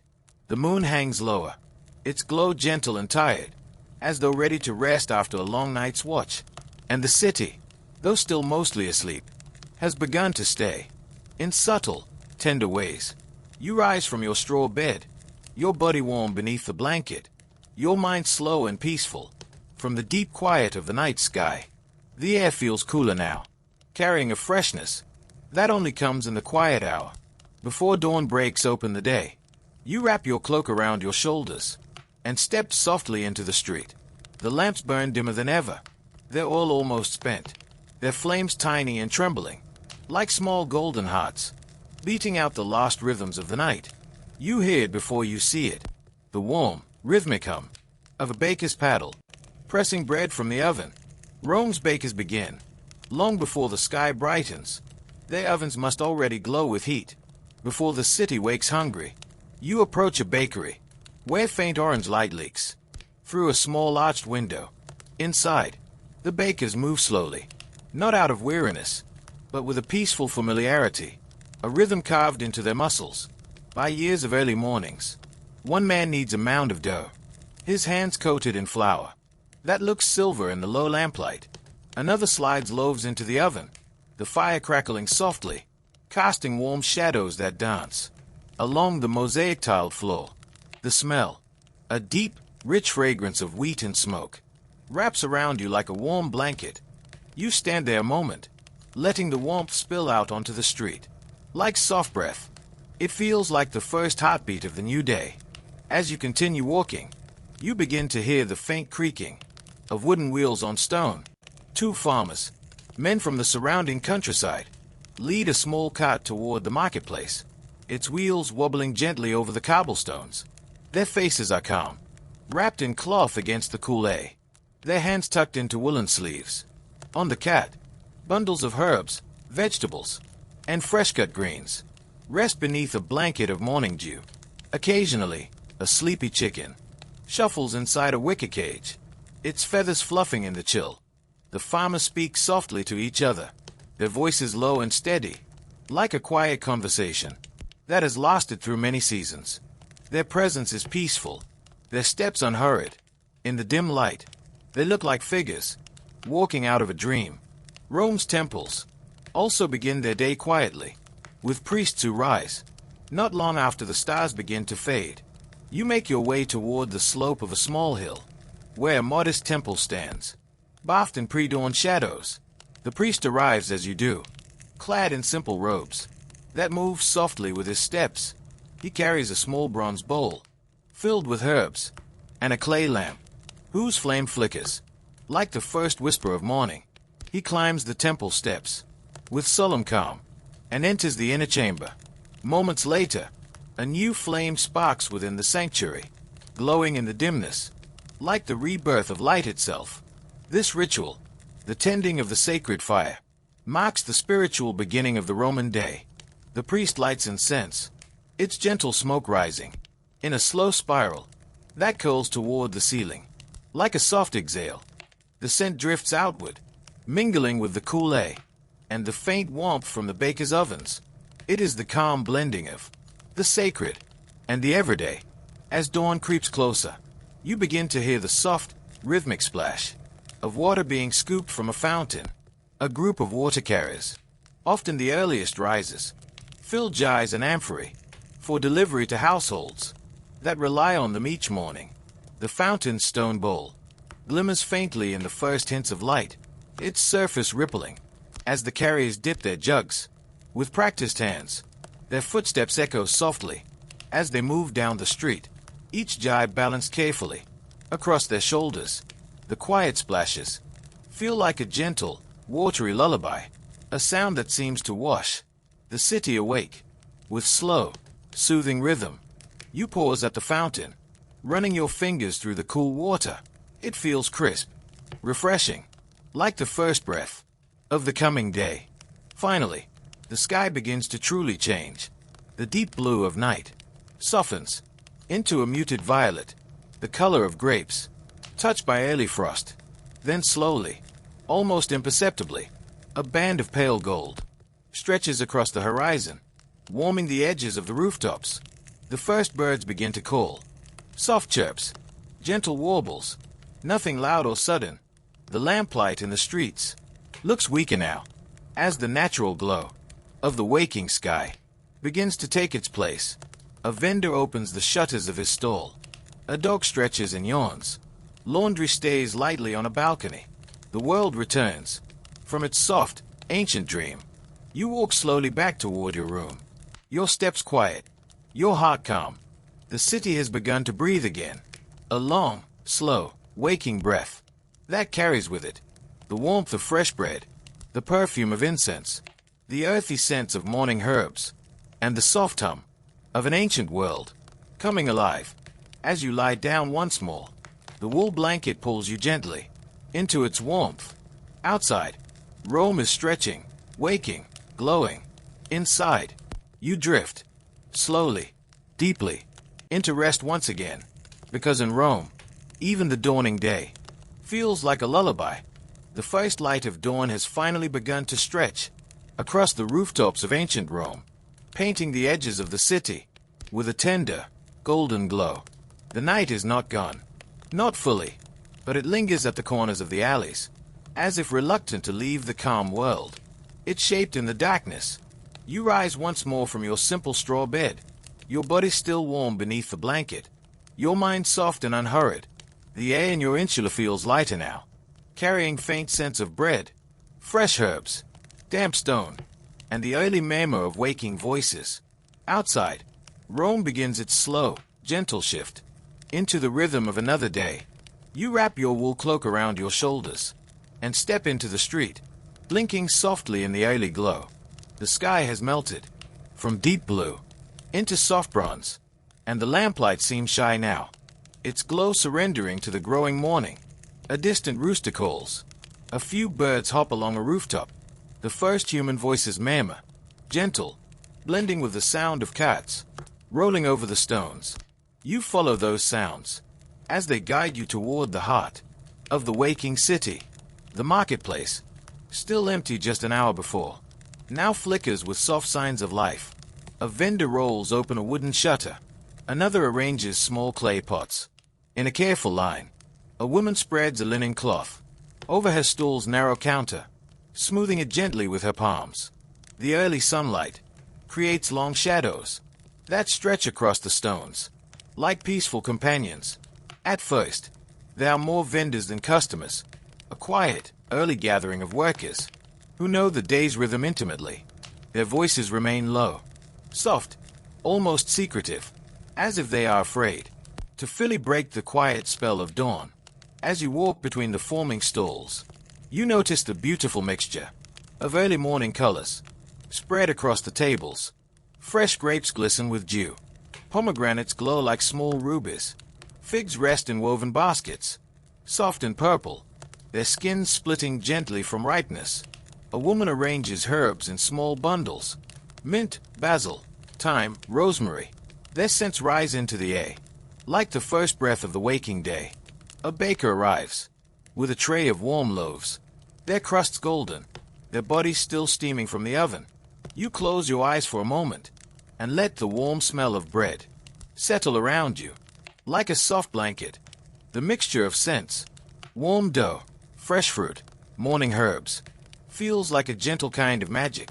As the sun climbs a little higher, the gentle whispers of the marketplace grow slightly louder, like a river slowly gathering strength. More vendors arrive, guiding their donkeys, or pushing carts filled with goods. The wooden wheels creak softly. The animals huff warm breaths against the cool morning air, and vendors greet each other with slow, familiar nods. You hear short exchanges like, "Long night." "Not too bad." "The bread smells wonderful today." "And your mint looks perfect." There's no rush, no shouting, just small, warm ripples of human life expanding through the square. A fishmonger sets out his catch, sprinkling cool water over it. From a clay jug, a potter arranges his cups and bowls, each one painted with simple patterns in soft terracotta tones. A young boy carries a basket filled with plums, placing them gently onto a wooden table, as if afraid to bruise their tender skin. The soft chaos feels comforting, rather than overwhelming. It is the calm awakening of a world ready to begin its work. As the marketplace fills, families begin to arrive. A mother holds a daughter's hand as they look at a basket of peaches. A father lifts his sleepy son so he can see over the stalls. An elderly woman moves slowly between the sellers, examining figs with gentle, careful hands. Children chase each other between the stalls, but even their laughter seems softened by the morning light. A group of young girls gathers near a stall selling ribbons, each one admiring the colors that flutter in the breeze. Soft reds, warm browns, muted yellows. One girl holds up a ribbon to her hair, her mother smiling softly at the simple joy of it. The marketplace is no longer just a place of commerce. It is a gentle gathering of life, warmth, and human connection. You stand at the edge of the square, watching this slow unfolding of the ancient day. The sunlight now rests confidently on the tops of the stalls. Its warmth is still soft, not yet strong, but enough to make the air shimmer lightly. A small breeze drifts through the market, carrying the mingled scents of fresh fruit, baked bread, damp stone, and the faint perfume of flowers, sold by an elderly man near a carved fountain. Everything feels gentle, gentle light, gentle voices, gentle movement. Even the stones beneath your feet seem to glow with a quiet, golden warmth. Image prompt 5. A wide view of a Roman dawn marketplace glowing in warm morning light. Vendors arranged under simple awnings, soft breeze moving fabrics, fountain nearby, gentle life unfolding. Early 20th century soft atmospheric oil painting style with warm golds, muted browns, and textured canvas grain. R16:9. You take a deep breath, letting the peaceful energy fill your chest. Rome is awake now. Not abruptly, not loudly, but slowly, beautifully, like a city woven from dreams and warmed by ancient sunlight. You feel the weight of morning settling around you like a soft shawl. Your eyes grow drowsy, your breathing slow, your thoughts gentle. The marketplace continues its calm bustle as you turn back toward your insula, carrying the soft glow of this ancient morning in your heart. And with each step, your eyelids grow heavier as the warm hum of Rome's awakening guides you gently toward rest once more. The morning sun is higher now, still soft, still tender, but no longer shy. Its warm light spreads across the rooftops, touching terracotta tiles and warming the narrow streets with a golden softness. The marketplace hums behind you, full of early chatter and the gentle rustling of baskets. But as you step out from the square and into the broader streets of ancient Rome, you begin to feel how different the rhythm of a Roman day is from the calm of morning.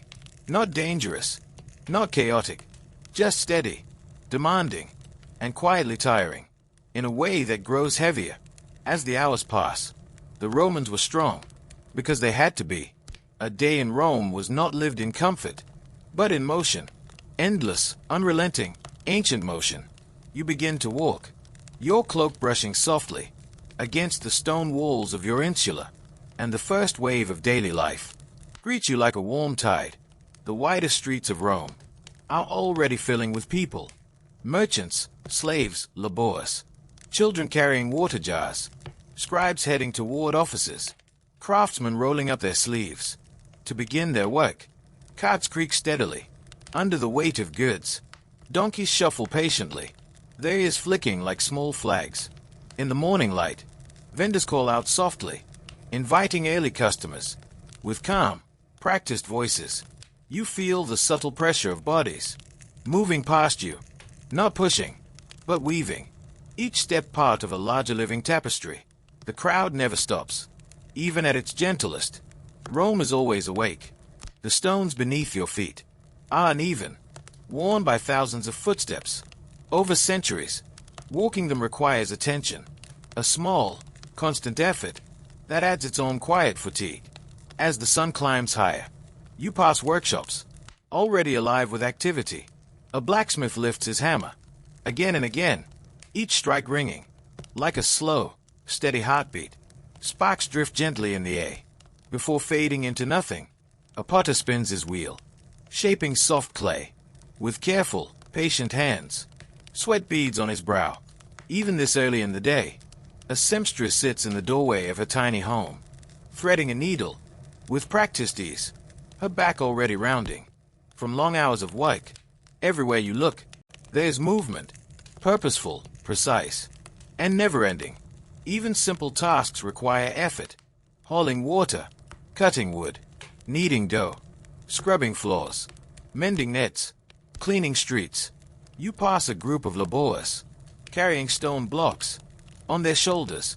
They walk slowly, breathing hard, yet they speak to one another in soft, encouraging tones, as though sharing the weight between their words. Tea is not harsh. It is not violent. It is simply tiring. A steady pull on the body that follows you through each hour. By midday, the gentle warmth of morning has transformed into a steady, unyielding heat. The sun rests high above the forum, casting long, bright beams that illuminate everything with a shimmering glow. The stones beneath your sandals grow warm to the touch. The air becomes heavy with dust from passing carts. The scents of the day, baked bread, animal sweat, the tang of metal from workshops, and the earthy smell of clay blend into a thick, sun-warmed aroma. You wipe your forehead, feeling a bead of sweat slip down your temple. The Romans lived without shade for most of the day. Only awnings, cloaks, or the shadow of a taller building offered relief. Yet everyone continues their tasks, unhurried but persistent, like plants bending in the sun, but never breaking. You step into a shady archway for a moment, letting the cooler air wrap around your body like a soft cloth. The relief is immediate, but the day waits for no one. As you approach the forum, the soft hum of morning grows louder, not overwhelming, but steady and layered. Merchants call out prices. Philosophers speak in circles, their followers seated around them, like rippling waves of curiosity. Politicians stand on stone steps, their voices slow but strong, addressing groups gathered in shade. Children run between pillars, laughing, their footsteps echoing against marble. Animals bray and bleat. Birds circle overhead. Coins clink. Water splashes in fountains. The sounds blend into a gentle, ancient chorus. Never quiet, never truly loud, but always present. Even standing still feels like effort when the world around you moves without pause. By the time the sun begins its slow descent, the edges of your body feel heavy, not painfully, but in that soft, aching way that comes from many small tasks woven together. Your feet are dusty, your shoulders tired, your eyes a little heavier than they were at dawn. You walk back toward your insula, the familiar stones greeting your steps as shadows grow longer and the heat finally begins to fade. Inside, your room feels cool and welcoming. The clay lamp sits ready, waiting for evening light. The straw mattress calls softly, like a gentle whisper from another world. You sit down with a long exhale, feeling the day fall from your body, like grains of sand. This is why you would not last a full day in ancient Rome, not because the world is harsh, but because it is constant, a gentle, unceasing pull that begins with dawn and ends with the cooling breath of evening. As you lie back, letting your limbs grow heavy and soft, the quiet tells you that night is coming soon, and with it, the promise of rest, earned slowly through the rhythm of the ancient day. Your breathing slows, your eyes soften. Rome's daily grind fades into a quiet hum as sleep's warm shadow wraps itself around you. The sun has begun its long, gentle descent behind the hills that cradle ancient Rome. The sky melts from warm gold into soft honey, then deepens gradually into rosy orange and muted purple. The heat of the day loosens its grip, letting the city inhale with a long, relieved sigh. After spending hours walking, watching, learning, your body finally feels the tender pull of evening calm, that familiar Roman rhythm where everything slows just a little, just enough to soften even the hardest stone. You step out of your insula again, your wool cloak brushing lightly against the warm plaster walls as a cool breeze meets your cheeks. This breeze is soft, almost feathery, carrying with it the scent of baked bread, baning oil, fresh-cut herbs, and the faint mineral smell of stone cooling after a long day in the sun. Rome at evening is neither loud nor silent. It hums, a deep, contented hum, like a tired giant settling down to rest. You make your way toward a wide street, where workers stream back from the day's labor. They move slowly, but with relaxed shoulders, the weight of the day finally lifting from their backs. A group of carpenters walks together, laughing quietly, their tools tied with rope across their shoulders. A seamstress folds away her cloth carefully, holding it close to her chest, as she heads toward a modest home with a small courtyard. A stonemason wipes dust from his arms, the coarse grains catching the last rays of sunlight in tiny golden sparkles.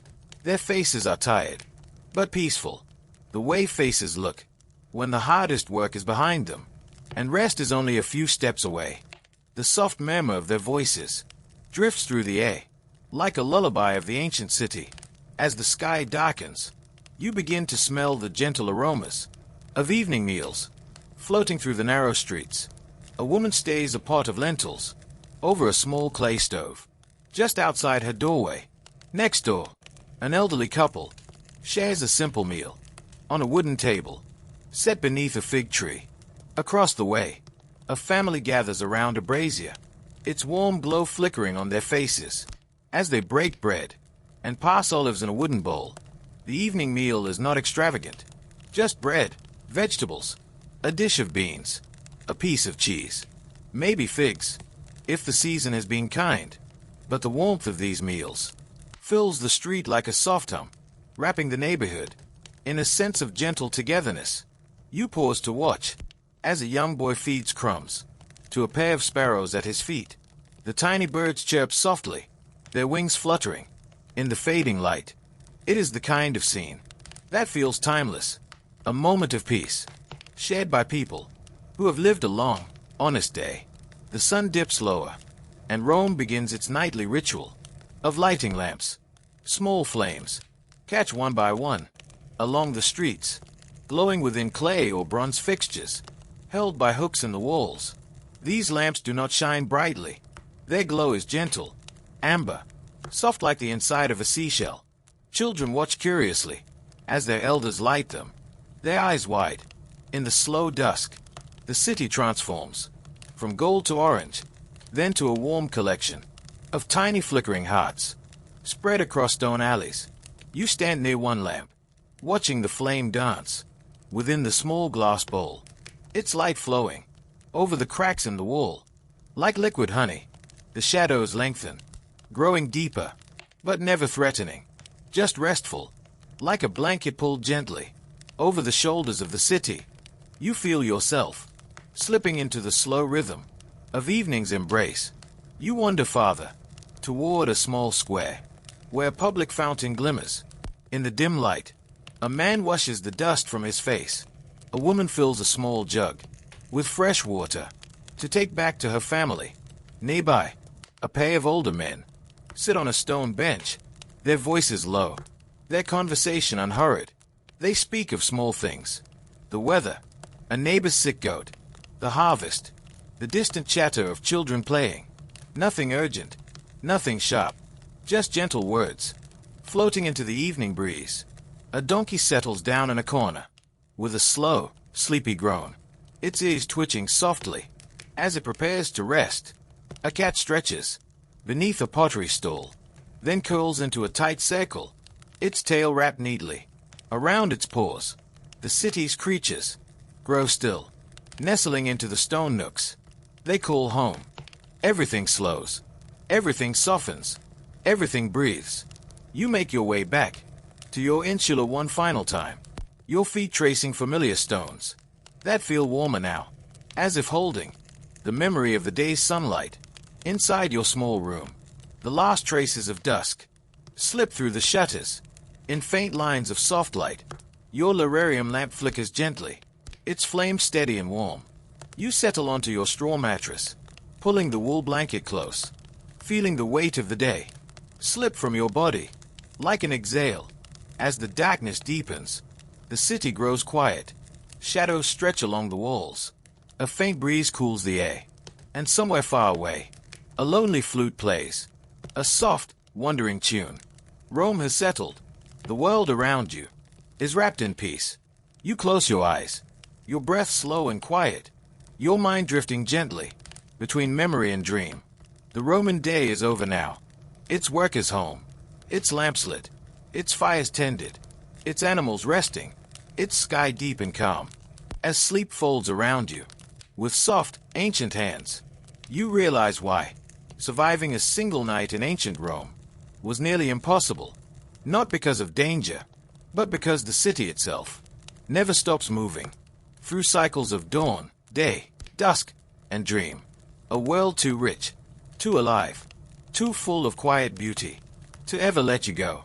And so you drift, slowly, softly, deeply, into the final rest of your ancient journey.